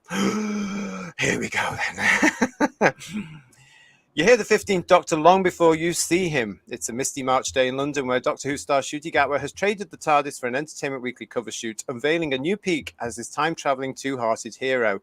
In a few moments, he'll zoom past on his way to the shoot's oversized clock set, just a cackling blur in a TARDIS blue kilt, before lighting up the soundstage with some impressive dance moves. When asked to choose a playlist, he picks Beyoncé's Renaissance album, starting with a What Else? Alien Superstar. But for now, his laugh precedes him, echoing down from the hair and makeup room like a warm pulse of solar radiation. God, why can't they just write a bloody article anymore? Anyway, they have to flower it up with all this stuff, didn't they? But once again, I'm digressing. Sorry, everybody. Here we go. You need shielding from solar radiation because it's deadly. Yeah. Yeah. They just make everything flowery now, don't they, to make themselves look verbal. And with voice and all that. Oh, please, can't be doing that. A few days later, that same laugh rings through Wolf Studios in Wales, where Gatwa is back on the Doctor Who set filming an episode for his second season. Entertainment Weekly has sworn to secrecy about exactly what we witnessed, but we can confirm that it involves space stations, holograms, and the Doctor using his brain to thwart an interstellar foe. It's a serious moment, one where Gatwa has to stare into the camera and reach forward with his hand, until he accidentally jostles a piece of camera equipment. The actor immediately suspends any seriousness, striking a cartoonish grimace with the entire crew is giggling along with him. It's a laugh that Gatwa's Doctor Who colleagues knows well by now. Showrunner Russell T Davies calls it the biggest laugh in the galaxy. To be fair, Gatwa has a lot to laugh about. After stealing scenes in Sex Education and Barbie, the 31-year-old actor is launching his next act, playing the Time Lord in the BBC's legendary science fiction series Doctor Who. After popping up in last year's 60th anniversary special The Giggle and a solo Christmas episode, he's now taking full control of the TARDIS, headlining his first full season as the Doctor, making him, here we go again, the first black and first openly queer homophobic slur man to take on the role. It's a new era for both Gatwa and the show itself. Oh, Lord. For the first time ever, the BBC is partnering with Disney Plus to launch the show worldwide. And when the new season premieres May the 10th, it will air simultaneously around the globe. Stay with me. The move comes with a bigger budget, a bigger platform, and bigger scrutiny. Gatwa admits that he was super anxious in the lead up to the anniversary special. I almost didn't leave my house, he says, and his shoulders didn't relax until the Christmas episode aired. Even now, he can feel his muscles tightening as the new season's air date approaches. I was really cautious about getting it right throughout filming, the Rwandan Scottish actor explains. It's 60 years worth of legacy and 60 years worth of a show that people have loved and watched with their families. It lives in people's hearts, so I really wanted to protect that. Can you see any sort of contradiction in his approach here, by the way? Yeah. Gatwa got the call from his agent just as he was about to walk into his local barbershop, where he probably deepened his voice and straightened his shoulders. I just put the phone down and thought about it for a week, he says, shaking his head. The concept that was proposed to me was so meta that I was like, what? There's no way. Like, I can't even think about this. I need to do my laundry. After a week of consideration, he finally felt ready to give an answer. Eventually, I was like, effing hell, I think I might be Doctor Who.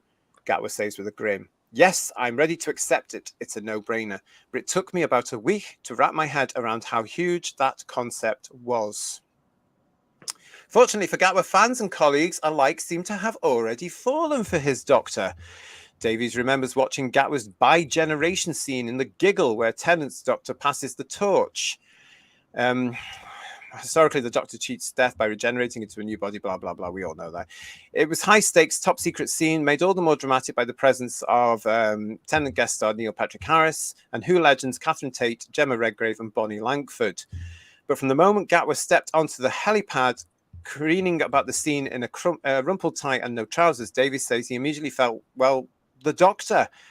Davies and Gatwa both promised that no prior knowledge will be necessary to follow the show. Sure, there will be plenty of callbacks and references for die-hard fans, but the goal is to create a fresh starting point for newcomers. That's laughable.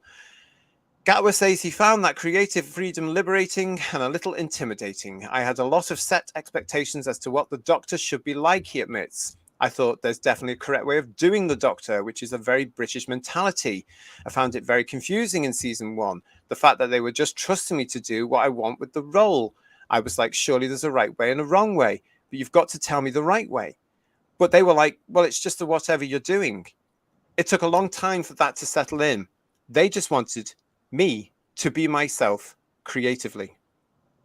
Hopefully, there will be plenty of time for Daleks and dancing. Now, this bit has come after he said there is no way he's not going to miss out on meeting the Daleks, because there's been these rumours that the Daleks will not appear in the new series of Doctor Who. So he's basically saying over his dead body, he wants to meet the Daleks. Okay.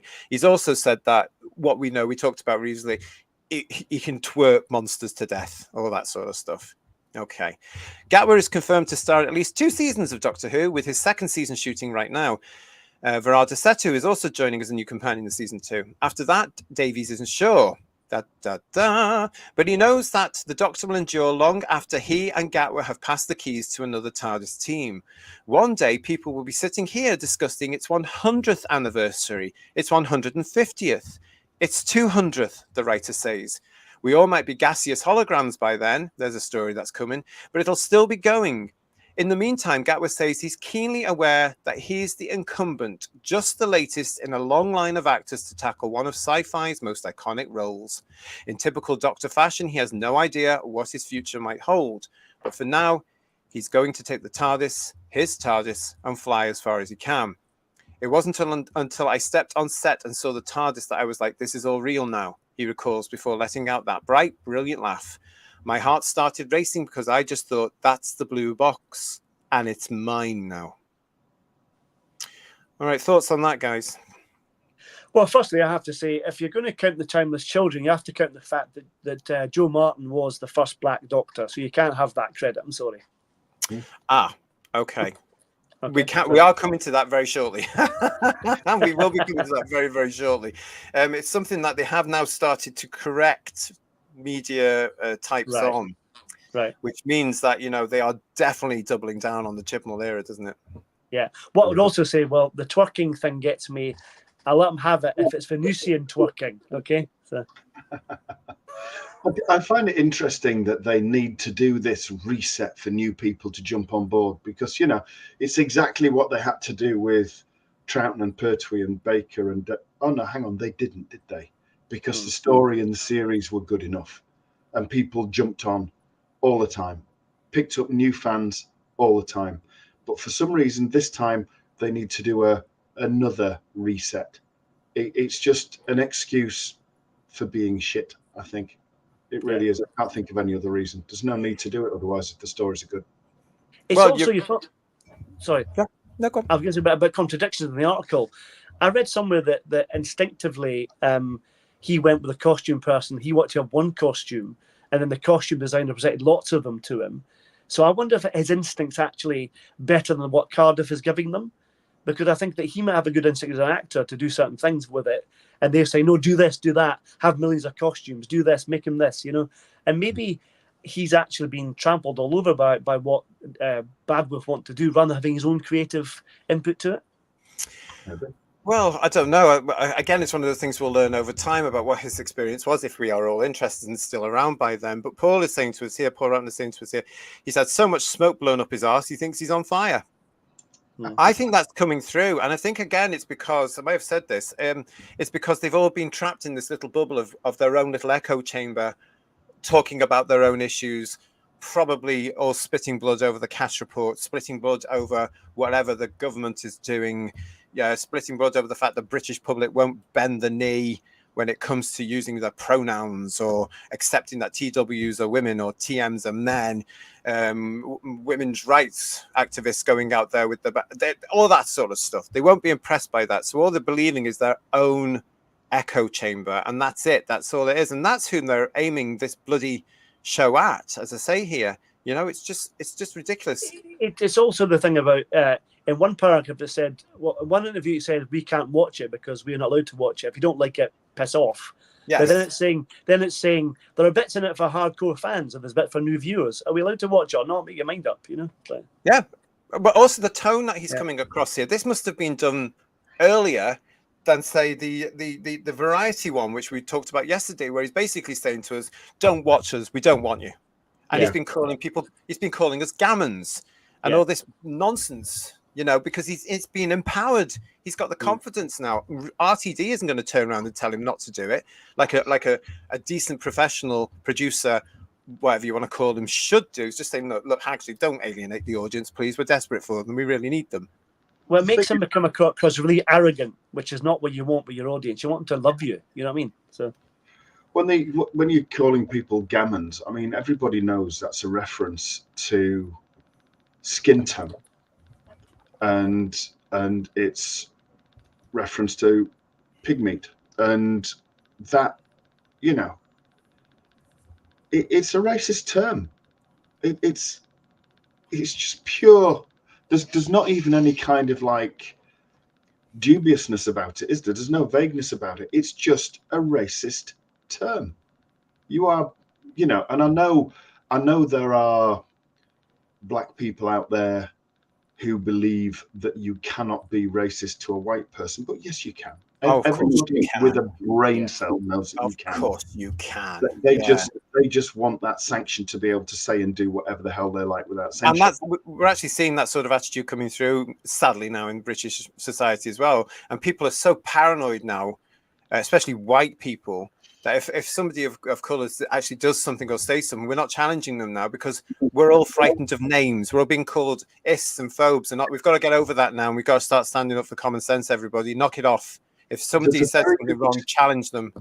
There's a very good interview. I saw clips of it on X, and it's going on YouTube, and I haven't watched the full thing yet. There's an ex-England female football player, black woman, and she's a commentator now, and a footballer, ex-footballer who I think has been in management now, called Joey Barton, who was one of the Wimbledon crazy gang, has clashed with her heavily, and she didn't do herself any favors, because she said, you know, he's played 20 games and scored 5 goals, so do the math, it's a goal a game. And it's like, 5 goals, 20 games, a goal a game, but he's only scored 5.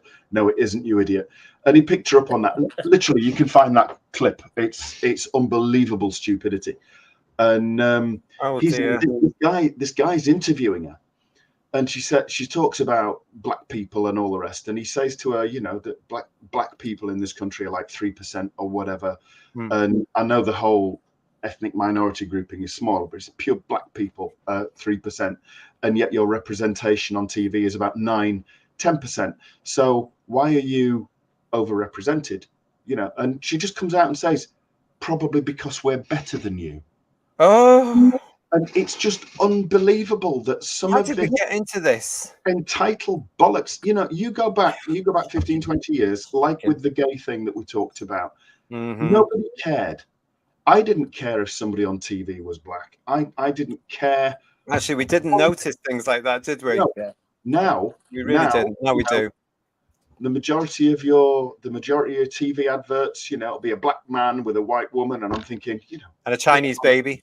Yeah, or it's just all black people, and I'm thinking, you know what? These adverts, if we're talking about being representative and we're talking about being proportional, none of this is proportional. It's like the BBC's quotas and everything else. Yeah, it tries to give you the idea that it is at the very least 50-50 ethnic mix in this country, and it isn't. We are not America. We are not America. Nigeria. Yeah. You go to Nigeria, you'll be lucky to see a white man on TV at all. Yeah. But you know, that's fine. Whereas you look at the English football team, and if it's mainly white people, they say there's not enough black people. Well, it's based on your skill. But they don't say about the Nigeria football team, well, there's not many white people there. It's the whole thing is completely effed up. And it really is. And do you know what? I've said for a while now, in the last, since 2019, 2020 especially, I have seen people's differences more than I have in my entire life, because it's been pointed out to me. That person's that, and that person's that, and that person's that, and that person's that. And it horrifies me, because I've suddenly become aware of the differences to every other person, to myself, whereas beforehand I didn't see colour, religion, gender, sexuality. I saw nothing. I just saw another human being that was to get to know or not get to know. Do you know what I mean? To date or not to date, you know, all this sort of stuff. But now I see everybody's differences, and it frightens me, because some of the differences I don't like, quite frankly. So what are they making of people like us who have been very innocent and very tolerant? And as I've said before on the show, a mate of mine said to me just a few months ago, we didn't leave the left left us as they went off on this poisonous drivel of theirs and actually infected society. Who needs the right wing when you've got the extreme left wing pointing it out to you and pushing all the DEI quotas into everything under the sun? And it always makes me laugh when I see that on the advertising. I can't watch the adverts anymore now because you just see it, don't you? You actually see it. The white fella, the black woman that he's allegedly supposed to be having some sort of relationship with, and the Chinese baby that they've managed to produce just to tick all the boxes. It's ridiculous. Let's have a look and see what you're saying in the chat. Thank you for joining us, everybody. Mike C32001. All this front-loaded confidence is just embarrassing. He really wants to protect a show whose fans he regards as a bunch of gammons. Yes, that's exactly it there. Just Jordan is saying to us here, I loved Gatwa in Sex Education, but I have to say all this promo stuff is putting me off, and it's such a shame. It is, actually, because I liked him as Eric in the first 2 series, especially of Sex Education, to which Gillian was also fantastic in that, by the way. But that's the thing, isn't it? He's driving me mad.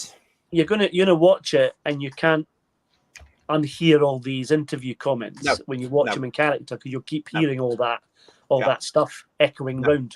And this is the danger now that they don't seem to understand, is because it's all out there and it stays there, and they haven't learnt anything from the Chibnall era, which was a spectacular failure, because that gave birth to all of us, and these sort of shows that we're doing and the platforms, because we talk about it, and that does have an effect, because what happens there is that people from the media will watch shows like ours and go, we'll put that on our show, and it's a bigger platform with thousands of normal British people watching it going, what's happening in Doctor Who? Oh, I'm not going to watch that. We've got here from Digby, you imagine he would be embarrassed benefiting from something created by mediocre white men. Yeah, absolutely. And one of them was a communist. Woo! We've got Douglas saying to us, I wish the Doctor could actually be played by a fan, but then I guess Russell wouldn't be able to change the character as much as he wants to if the lead actor knows the character. Well, David Tennant let him. Yeah. Tennant humiliated himself, didn't he? David Tennant let him in 2022 for the 23 alleged specials. Yeah. Paul Richards is saying the Doctor is now Gatwa, not the Doctor. Brilliant. Thanks, RTD. Absolutely. What have we got here? Oh gosh, thank you very much, everybody. Dalek, I love you is with us. Hello. Do they forget it was almost cancelled after the hugely successful Jodie Whittaker era? So what makes him think it will go on after him? Now, this is what we've all got to be looking at, actually, because I said it last night. I'm going to say it again. I don't think it's going to. I think they've got the money for 2 series from Disney. And then if they get a third, I think they're going to be very lucky if they get a third. Then I think it's gone. I think it's gone. This thing now, for me, I think, what do you think, Who viewers? This thing has a shelf life. And it's not that long. In order to work out Shooty's contract, you said this, I think, afterwards when we did the previous show, that they might do a series of specials like they did with Jodie or Tennant, just to wrap up his era so they can get shot of him, you know? I don't think it's going to come back, though. I think this is it. Yeah. I think there will not be a new Doctor. I think it will be rested, because the BBC will look at this and go, is it worth it? Is it worth this carry? This is where I'm saying it right now as of today, as we're broadcasting live. I think this has a shelf life of at least 3 years, broadcast years, not production years, but broadcast years, 24, 25. That take us to the end of 26. I think it'll be gone by 27. Let's find out together, shall we? Divining Dragon is saying to us, the question in my mind is how RTD will wrap up the series when Disney won't fund it going forward. How will he cap his masterpiece? God, he'll probably kill him off. Nathan is saying, quick, delete, erase RTD2 era now. We're not even there yet. It doesn't matter what they do with it, because, you know, they can kill the Doctor off and they can set it before he dies. They can do what they like. It doesn't matter, you know. So if they end it and kill him off, or they end it and leave it open-ended, he regenerates, that's it. You don't see the next person that they plan to do with Jodie. It doesn't really matter. If they want to bring it back, they will. But it needs a long rest for the audience to think about Doctor in a better way. You know what I mean? So it needs a long rest, which will also allow show business to get over this nonsense. I mean, look at what Hollywood's going through now. And I'm going to be careful what I say here, but if I say the Me Too movement and what's going on in Hollywood right now, they are reeling right now with a certain decision that's been made. I'm not saying whether I agree with the decision or not. but they are. Mm. Now, could that be the tip of the iceberg? Because Hollywood, this is where it all stems from. Again, never any offense to anybody in America, but I'd move if I were you. But British humor. But no, it's all stemming from there. And look at what's happened here. So that decision, what else is coming? We've had the cash report here. That's going to open a huge can of worms. It already has, and they're trying to push the worms back in and deny it. They're all coming out criticizing it in the show business industry. Well, some of them are. I don't know. I don't know. Demorpin is with us. Hello, nice to see you. I've wondered if his instincts might be somewhat okay and he's being steered by the ego toward being fabulous and a political and a Q icon. I think that's generally him, mate. I really do. I think we are seeing the real Shooty Gatwa here now, and I think he's Krampus Christmas, quite frankly. I think this is him. I think he's just giving voice to what he thinks, and seeing as though Rtd has doubled down on it as well, they're singing from the same sheet. Well, it started out though that he was doing all the right things. You know, he'd watched classic Who, he'd watched old episodes and stuff like that, and he'd kind of got into the character a little bit. So I just wonder whether he had done things and he's been repositioned by management, if you know what I mean. Yeah, it really is. Remember how Tom Baker quickly hid his cigarette to be in character for a child? Professionalism. I don't see professionalism from Gatwa. No, because we're dealing with different times now. They are right. And they're more inclined to do the propaganda, aren't they, and to push the message. And I'd be very worried about any child in the vicinity of them, because they probably say to them, are you in the right body?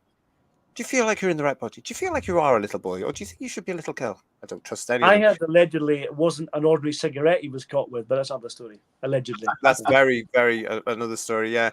Rtd is the puppet master in all of this, says Digby. I think that he's allowing Gatwa to bait the fans to create excitement about their travesty of show. But we're not excited about it, are we? We're actually really quite angry about it all. It's turning people off. How many people do we see now, Doctor Who fans, who are going to come back to it? They're still going, oh, no, it's still not for me. Off I go. And I do think that we have to actually admit that the Doctor Who that the majority of us love, the proper Doctor Who, 63 to 89, it's gone. It's gone forever. And they can't recapture it necessarily. They just can't recapture that now. It's too far away. Because even with Jodie's era, some of us stuck with it regardless, even though it was crap, and we stuck with it. But it's they don't have that anymore, you know. And then the general public don't want to watch it because they're not interested either. So who's going to watch it? Who is going to watch it? Do you think in Space Babies there'll be a scene where one of the babies was born a boy but's now a girl? Oh, probably. We're going to count how many messages when we're all watching this. Everybody, count how many of the agenda points are in these episodes. These 8 episodes that are coming up. I can see Space Babies having a couple. I can see the Devil's Cord having loads of them, especially with that fella in it. And I can see more coming towards the end when Rose Noble comes back to save the universe again. Probably, you know, it'll be interesting, won't it? The what? Sorry. The wokometer. The wokometer is going to be broken. What are you talking about? That wokometer is going to go off the scale. Well, there was something else I wanted to add to that particular one as well, and it comes from a quote from our very own beloved Bonnie. Now, please remember that Bonnie Langford is show business through and through. She was born into show business. She's never known anything else, and as such, she is in that bubble. You know, and she will just get on with it. And she, you know, so let's be a bit lenient to Bunny. I'm not just saying that because I love her to bits. It seemed like we were really part of a new beginning, and there was a serenity about it as well, adds Bonnie Langford, who reprises her role as beloved companion Mel Bush. We knew that this show was in safe hands. Was. Bless her. Yeah, but she thinks she's one of these people that obviously think, you know, she thinks that Russell's the bee's knees, doesn't she? She really does. She thinks of the bee's knees. We're welcome to Who's Views. This is Headlines. Thank you so much, everybody, for joining us and sticking with us. If you haven't subscribed to the channel, please subscribe to the channel. We have got lots coming up for you in May, which, as I say, is our first birthday month. So we are going to do some sort of partying around that as well as we prepare for this this new series that's on the way. And how are we going to be doing that? Well, we're going to be doing it like this, aren't we?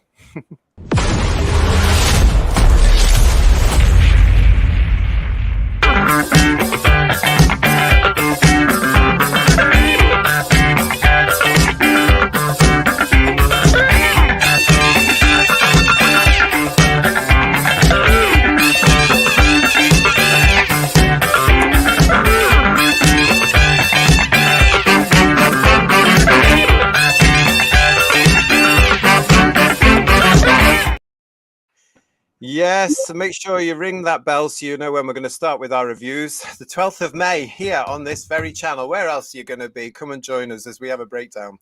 We're going to carry on now with the with the headlines. Please come and join us. I really want you all there so I can feel that I'm not alone. Right, here we go. Let's carry on with this now. This is from Variety. Back to Russell T. Davies. Davies has admired franchises like Star Trek and Star Wars, making the leap to streaming, and jumped at the chance to bring Doctor Who to a global audience. And with that transition, there's their word for them, to give the show a higher production value. Integral to that was Bad Wolf, the production company founded by industry veterans Julie Gardner and Jane Tranter, with whom he had worked on his first iteration of Doctor Who. In 2017, Bad Wolf opened Wolf Studios Wales in Cardiff, which boasts 140,000 square feet of space across 7 sound stages. So good for them, because that is bloody big. I want every person in the world to watch Doctor Who, Gardner says of the power of Disney+. We can just get bigger and get better reach, and it feels like exactly where Doctor Who should be. And of course, with the Disney Plus partnership came an elevated budget. Neither Davis nor the streamer will reveal exactly how much it is, though Davis has denied previous 10 million per episode rumors, spelled incorrectly. It's not going to be a Star Wars budget. And you know what? Neither should it be, he says, because I do think, with no offense to anyone, if money disappeared tomorrow, we'd still make the best episode of Doctor Who ever. As for how long this new era of Doctor Who will last, Gatwa says he's not going anywhere soon, and Davies adds that he's already making plans beyond the initial 2-season order. There it is, the initial 2-season order. No matter where this foray into the Whoniverse goes, Davies is sure of one thing. In Gatwa, a star has been born. I can sit here utterly certain that in 5 years' time, he'll be leading a movie franchise, and security will be holding me back as I go. He's promised me a ticket, Davies says with a chuckle. So that sort of confirms what has been speculated. There's 2 years that Disney have ordered and paid for and contributed to. Beforehand, it was just going to be BBC Studios with Bad Wolf, wasn't it? And it was going to be on the BBC with the iPlayer. So now we know that that's why they're doing the 2 years back to back, because they've got the money there. He's making plans for a 3rd season. It's good to have plans, though, isn't it? It's good to be optimistic, isn't it? Yeah.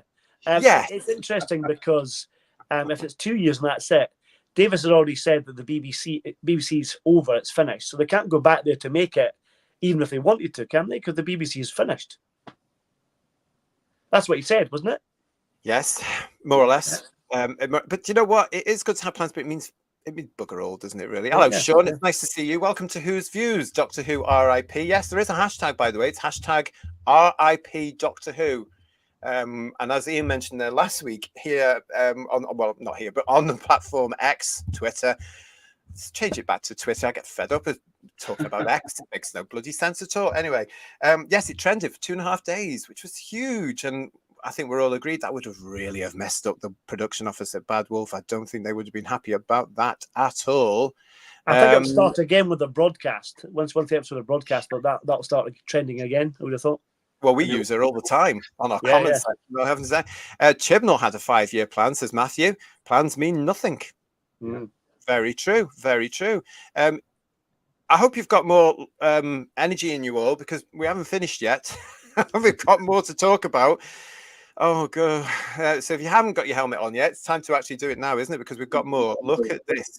This is from Screen Rant. Doctor Who star Ncuti Gatwa has confirmed that one important story aspect is going to be tackled in the new era of the series. Gatwa portrays the 15th Doctor, having debuted in the 60th anniversary specials before having his first adventure in the holiday episode, i.e. the Christmas episode, as we say in Britain, The Church on Ruby Road. His proper series debut will be the premiere of season 14, which marks the beginning of a multi-season journey with him in the starring role. By multi, they mean 2. It continues, speaking with Attitude, yes, that famous magazine I mentioned before, Gatwa confirmed that one important subject Doctor Who Season 14 is going to tackle will be race. Surprise, surprise, as Scylla used to say. The actor explained how, as the first long-term Black Doctor in the series, the subject will arise due to its historical relevance. He also explained how showrunner Russell T. Davies wanted to combine sci-fi with more human stories. Race does make appearances. Yes, it is quite different for the Doctor. It's not the first time. Jo Martin is the first Doctor that is black. She played the time-traveling fugitive Doctor in 2020 and nobody watched it. But it is the first time the Doctor's been black for this long. And so we have to address those elements of the character now, because Earth, unfortunately, is still quite a funny little place. And so, yeah, we will be addressing these things. Russell has such a knack of being able to bring in these elements of our humanity through this sci-fi lens, and it's a really interesting way. As Gatwa mentioned, he isn't the first black actor to portray the Doctor, with Jo Martin appearing as the fugitive Doctor in season 12. However, he is the first black actor who will be maintaining the core role for multiple seasons, which will no doubt include adventures through time, including Earth's past. If he goes back far enough into certain locations on the planet, he'll no doubt be faced with the harsh racist mindsets during those times in history. Given his leading role in the cast of Doctor Who Season 14, the experiences Gatwa's Doctor goes through are going to be important for both him and the series as a whole. Since he is making history as the first Black Doctor to star in the show, I'm just getting parallels again on this. It makes sense for the racial attitudes of the past to be acknowledged when his time-traveling adventures begin. While it doesn't need to define the show or his character, it's still an important historical piece that can't be left out if the new season will be tackling more societal issues. See a pattern approaching, everybody? Yeah. Tackling the topic of race also opens the door for similar issues of oppression to be explored, such as those dealing in sexuality or economy. If these topics are also addressed with a wider lens, then Doctor Who Season 14 could have plenty of important social commentary centered around throughout its run.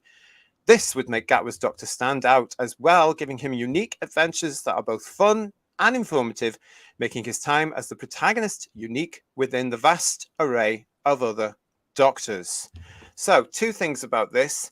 Firstly, this series is already dated, as I think we're all agreed here on the panel, and you might be in the chat as well. And secondly, this is a soap opera now, no doubt about it, and it's going to date quickly. Simple as that.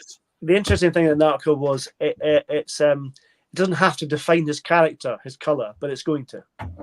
Yeah, and his sexuality. Now, that's the thing that just Jordan mentioned at the top of the show. The Doctor is an alien. I've said this a load of time. I think we're all agreed with this. The Doctor is an alien. He doesn't have the same sort of sexual desires as a tacky human being. Let's face it, because we're quite primitive compared to some of those things that are bound to be out there somewhere in time and space, you know? And the Doctor is supposed to be a Time Lord. Why? This is again goes back to Russell, don't drop the T Davis, isn't it? This is all he knows how to write. And I've said it before, I'm going to say it again. Bugger back off to Channel 4, will you, mate? And go and write your bloody trans drama and all this sort of stuff set in the modern world over there and let that date. You know, just get over there. It was the same with Jodie Whittaker, though, wasn't it? It wasn't going to be about her being female, but it really was. Oh, totally. And it wasn't about anything else, but it was her and Yaz in this lesbian scissoring off screen thing on their bed in the TARDIS console room. And yet, they didn't do that though. Didn't they have the goal to actually get them kissing or something? Didn't they do that? No, they didn't get to that stage. They didn't. No, but they sort of hinted at it. Is that right? Yeah. But I mean, with Gatwa, you've got this that they're going to be looking at race. Okay, so they'll be going back in time, and if they go back far enough, it could be awkward for him. Well, hang on a minute. This is BBC / Bad Wolf, and if you look at all their historical pieces, half the people knocking around there are black anyway. So why would he? Well, if you look at the trailer for the one that's the Regency one, I noticed in the trailer it is like Bridgerton. It's got there's lots of black actors in it, which is really weird because if that wouldn't be at that time like that, they wouldn't be dancing in a ball. They'd be serving the drinks. That's the way it works, and that's it shouldn't be like that, but that's the way it was then. So why is it not like that? It's crazy. But so I don't expect him to encounter anything awkward because this is BBC Bad Wolf 21st century media's reinterpretation of history. So it was always 50-50. So what's the problem? I just put it down to the lack of imagination and ability from this writer now. He's forgotten what science fiction is. He just wants to write what he wants to write. We've talked about this. No one can stop him now. So if he wants to write It's a Sin as Doctor Who, he's bloody well going to do it, isn't he? Because that's all he knows how to do. He's made his fortune from his success with Queer as Folk back in the late 90s. He's made his fortune from that because he wasn't getting anywhere with the sort of soaps he was doing beforehand. And that's made him big. He sold the version of it off to the States. He's done all this. He's came into Doctor Who, made a massive success of that. I'm not going to take that away from him because he got it right for those first 4 years, sort of, got it right. But now he's gone on more. He's done more. He's got more politically involved with his activism for the TQ cult. No one can stop him now. It's all going to be here. It's going to be this. This is going to be his Doctor Who and sod the rest of us. And yeah, we're going to get all this in here. They're going to race bait in this. We've already seen this coming from Gatwa this week. We talked about it yesterday. They're going to talk about the whole TQ element in here. We're going to have all this language. It's going to be set in the modern day, even if it's in 1832. They're all going to talk like they're down the pub in North London, or even possibly their posh parts of Cardiff. Forgive me, I don't know where they would be.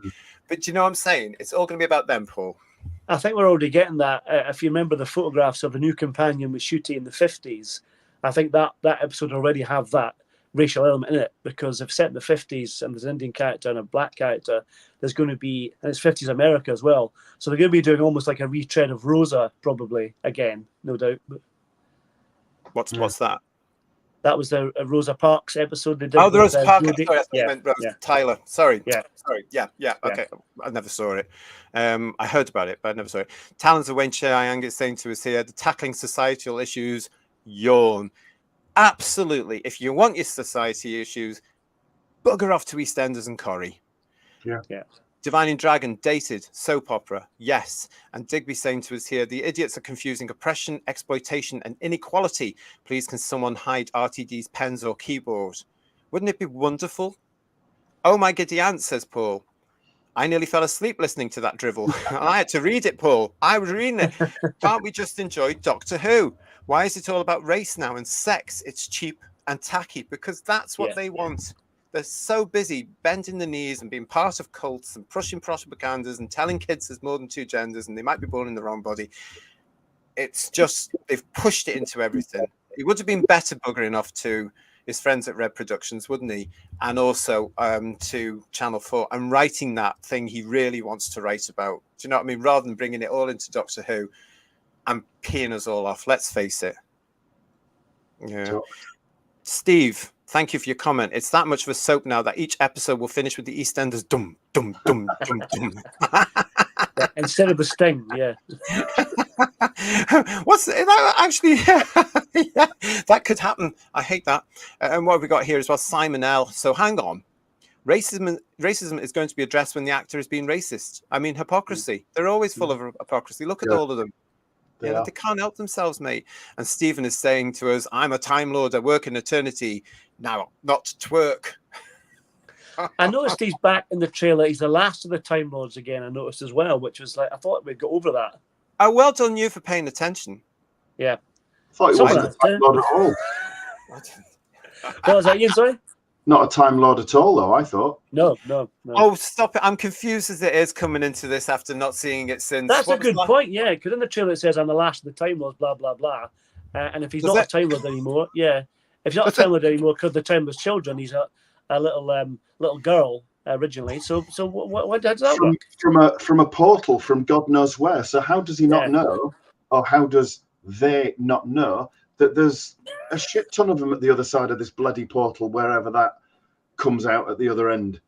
Probably comes out the other end right up Russell T Davies' arse, probably. Oh, well, very probably, yeah. It'll turn out that the Doctor is a Zygon at this rate. Now, there is an episode here that Jacob's addressing in the chat here. There is an episode that apparently they're building a bit of a fuss over this one because nobody knows anything about it. And it's the Dot and Bubble one. And Jacob is telling us that Dot and Bubble is quite a race-heavy episode, if rumours are to be believed. Well, one of them has to be, because they're telling us here, Jacob, isn't it, that it's going to be in there.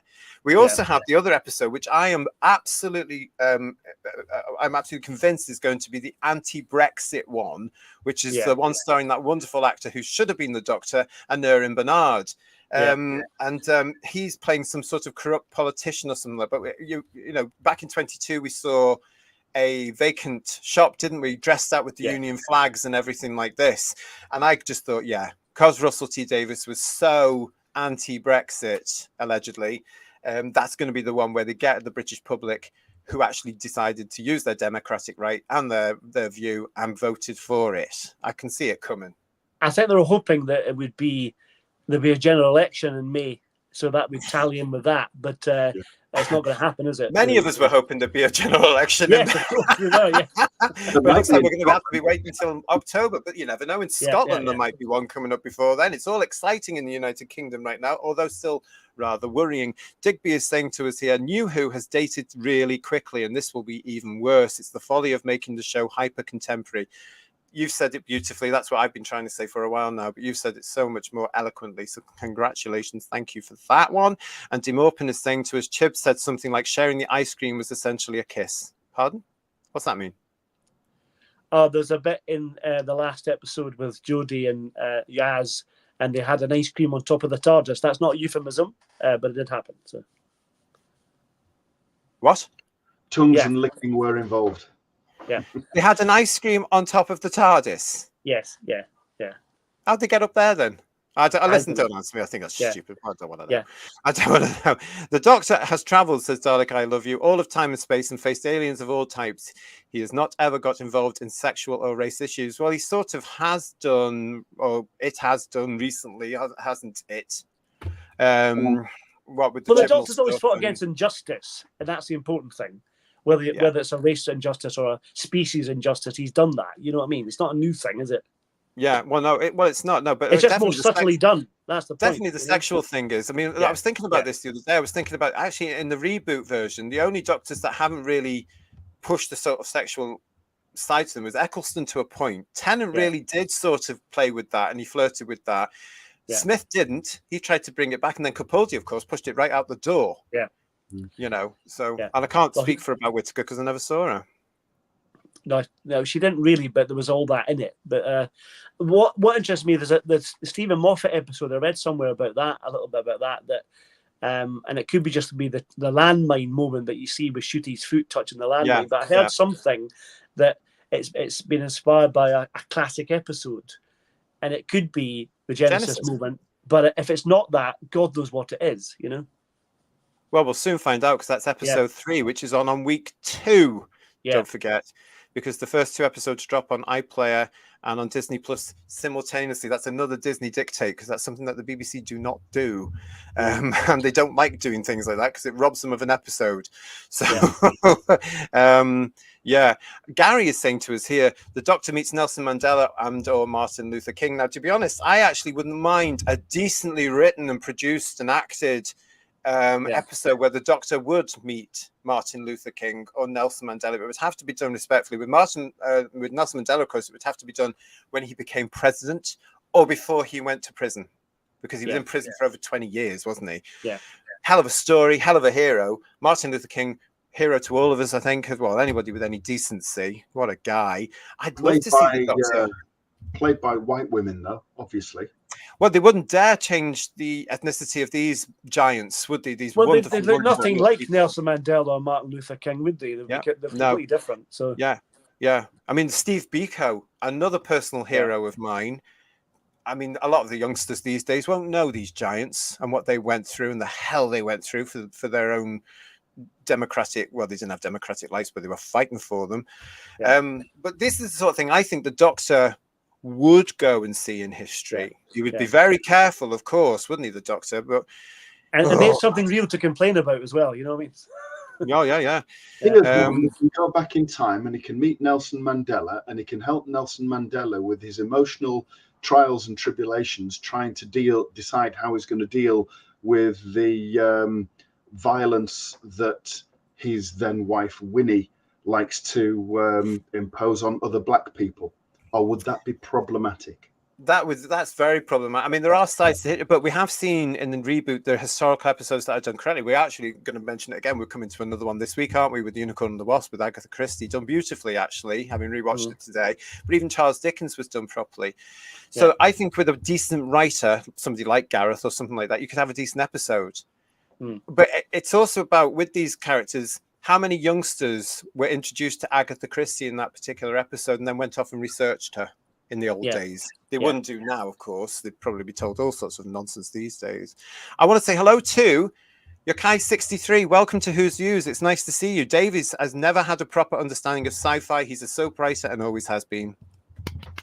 Yeah, Absolutely.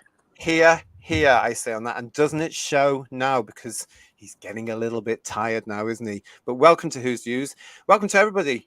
Got loads of you watching us. We had loads of you watching us throughout this particular show, as well as yesterday. If you haven't subscribed, please do. We would really appreciate it. Ring the bell so you get notifications of when we are going to be going live with another Headlines or one of our review shows or a Merchandise Paradise Live or anything else that we do on the channels. We've got loads and loads and loads here on the playlists for you.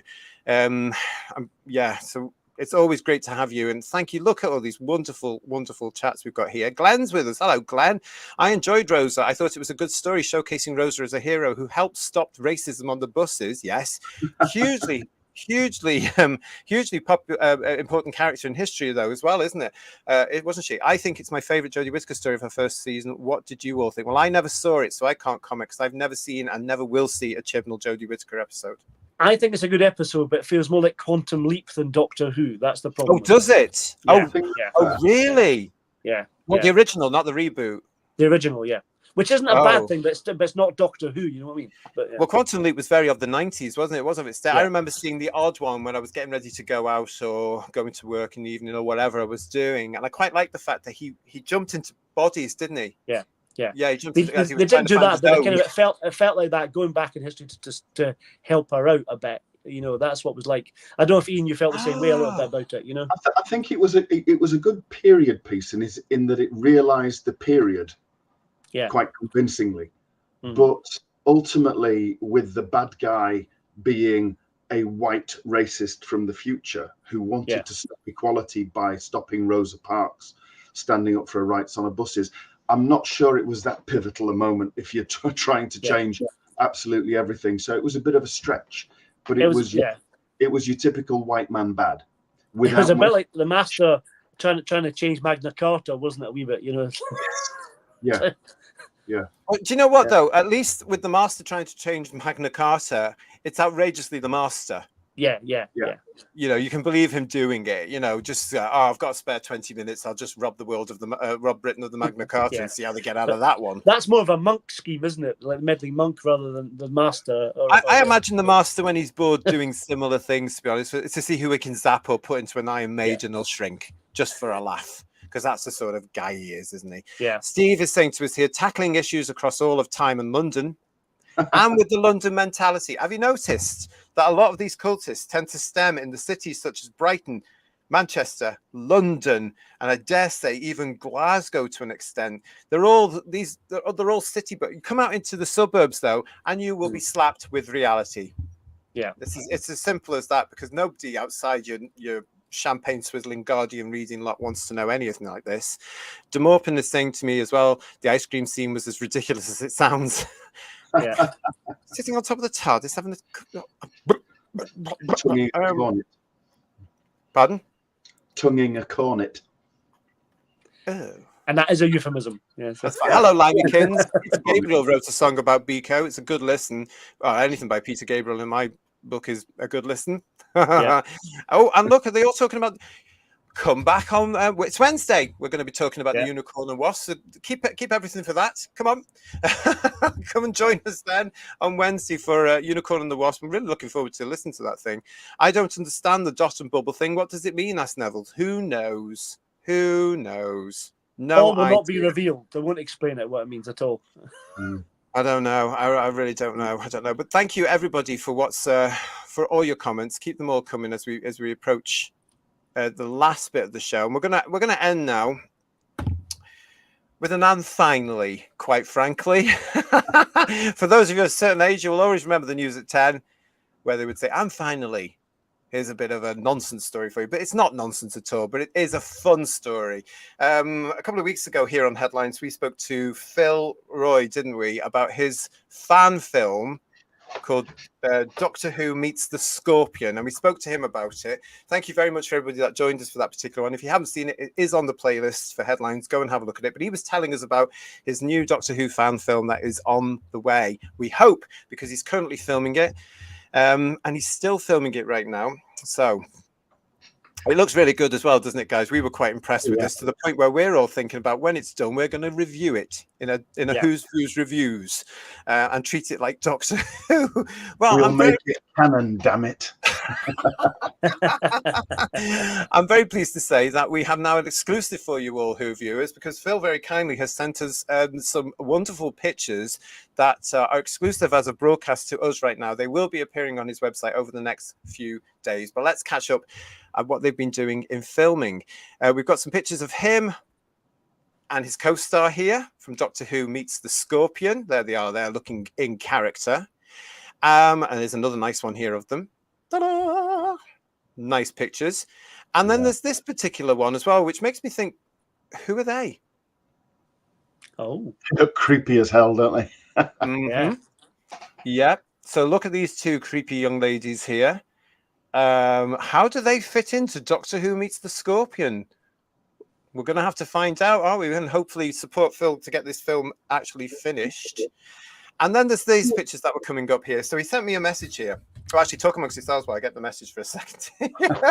So busy looking at those twins thinking, what is that about? Because they are spooky. Let's have a look at them again. They are spooky, aren't they? I wonder if it's a bit like the What? Sorry? Go on, Paul. I was going to say, I wonder if it's like the kid who's the Dalek computer. You know, I wonder if it's a bit like that. It's a bit like them. You know, perhaps. Oh, with that really spooky. Oh, we don't know, but we're gonna. Who knows? Yeah, maybe. Yeah. Because we know the Daleks are in it. We know the Daleks in it, don't we? So that's something. So, yeah. Well, we know that film is girls in The Shining, though, weren't they? As well. Oh, yes. Well, yeah. It looks a bit like that. That's obviously what, you know, we're speculating here because Phil hasn't said anything to us about that, but this looks, they look that sort of character, like Chris was speaking. But Phil sent these next pictures, all of these, but these next pictures especially I want to point out, because we do know that Phil watches headlines when he gets a minute. So hi, mate. Thank you so much for sending these lovely exclusive pictures for us. But he said here, hot off the press for you. And let's have a look at this. Guess what this is? But this is a set that he's been building over the last couple of days for filming in mid-May. It still needs painting. Now, this is the interior of a cave set. Oh. Now, look at this. So he said here, cave front made out of insulation boards and a sharp craft knife. Why take a trip to a seaside cave to film when you can make it look BBC Blake 7 Doctor Who circa 1978? But I think he's done a cracking job, don't you? And fantastic. You can still get Jabberlight, can't you? That's good. He's very clever, though, with all these sets. Very clever. Great, isn't he? Yeah. But that does look... That's going to look good on film, isn't it? He's done so well there, because that really does look like the entrance to a spooky-looking cave. Yeah. It does. Gosh, isn't he doing that? And that's obviously where the actors walk into and what have you. So that's all got to be done there. But when you see the film, everybody, remember these shots that we're showing you now of Doctor Who Meets the Scorpion and how this was all built, because that is just brilliant, isn't it? Lovely, yeah. Yeah, let's have a look. Douglas is saying to us, looks interesting. It does. Oh, and Darren is saying, yep, The Shining, absolutely. Looks a bit like the Cave and Snake Dance, says Talons of Wayne Chiang. It really, really does. Dividing Dragon is saying to us, Meets the Scorpion looks promising. I think we're more excited about that than what's coming up from BBC Disney. We are, yeah. Carol is saying to us, better promo pictures than the other current effort. Doug is saying to us, thank goodness for Phil's Doctor. This is the true spirit of Doctor Who. Gary, very colony in space. Oh, yeah. And Dalek, I love you. Running in caves is so Doctor Who.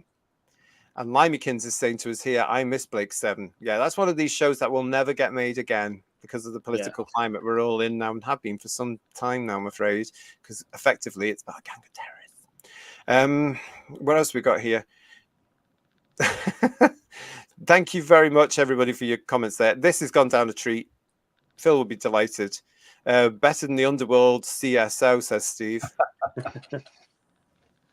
Anything's better than the Underworld CSO. Oh, come on. It was ahead of its time at the time. It was a bloody good effort. Nobody else would have done that. It was a great effort. It was a great effort. Well, I'm sure that's made as a compliment, though, to be fair. Of course it is. Of course it is. Listen, don't forget, everybody, that is coming up in the new series of Who's Views Reviews. When we start looking at the new series, we've got all... Well, if you're returning to series, we've got all your favourites. We do have the Wokeometer. We do have occasionally the problematic game will be in there. We do have scores on the TARDIS doors. And of course, we also have that exclusive service that we here at Who Views offer you.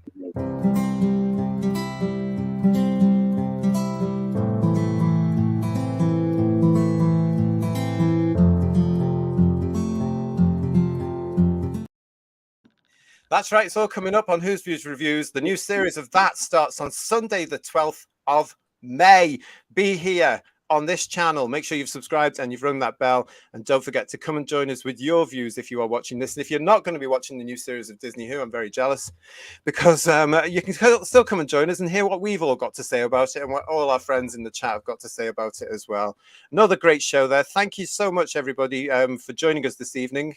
It's been fantastic. I hope you two have enjoyed it, Paul, Third Doctor Ian. Very much so, thank you. Yeah. And thank you all for. Sorry, I've noticed as well. Phil's watching. Is he in the comments? Yeah, he's made a comment about the photo, so he's definitely watching us now. Well, hello, Phil. Hello. It's looking good, Phil. Looking good. It really is looking good, isn't it? And I hope you're loving all the comments there, Phil, as well. There he is. Let's bring him up there. Found you. Thanks for showing the pics. More painting and building took place today. Good to know. Good to know. And Kirsty's put the links, and Garbage have put the links in there for the web page. We're going to put it into the comments box beneath this show as well. Limykins, behave. Thank you, fellow white mediocre gammons, for the shared pain. You're welcome. You are welcome, and thank you all. And we want to just say as well, thank you for watching us yesterday as well. There's hell of a lot coming out over the last few days. That's why we decided to spend all this time looking over the weekend at what was happening. Thank you for joining us. We've had great time here on the show. Goodness me. Just remember that whenever they drop a headline, we're here to talk about it. To Paul, to Third Doctor Ian, thank you for joining me as ever here on the show. Thank you, everybody, for joining us. Until the next time we see you on Who's Views, take care of yourselves. We'll see you soon. Bye-bye. Bye, everyone. Bye-bye.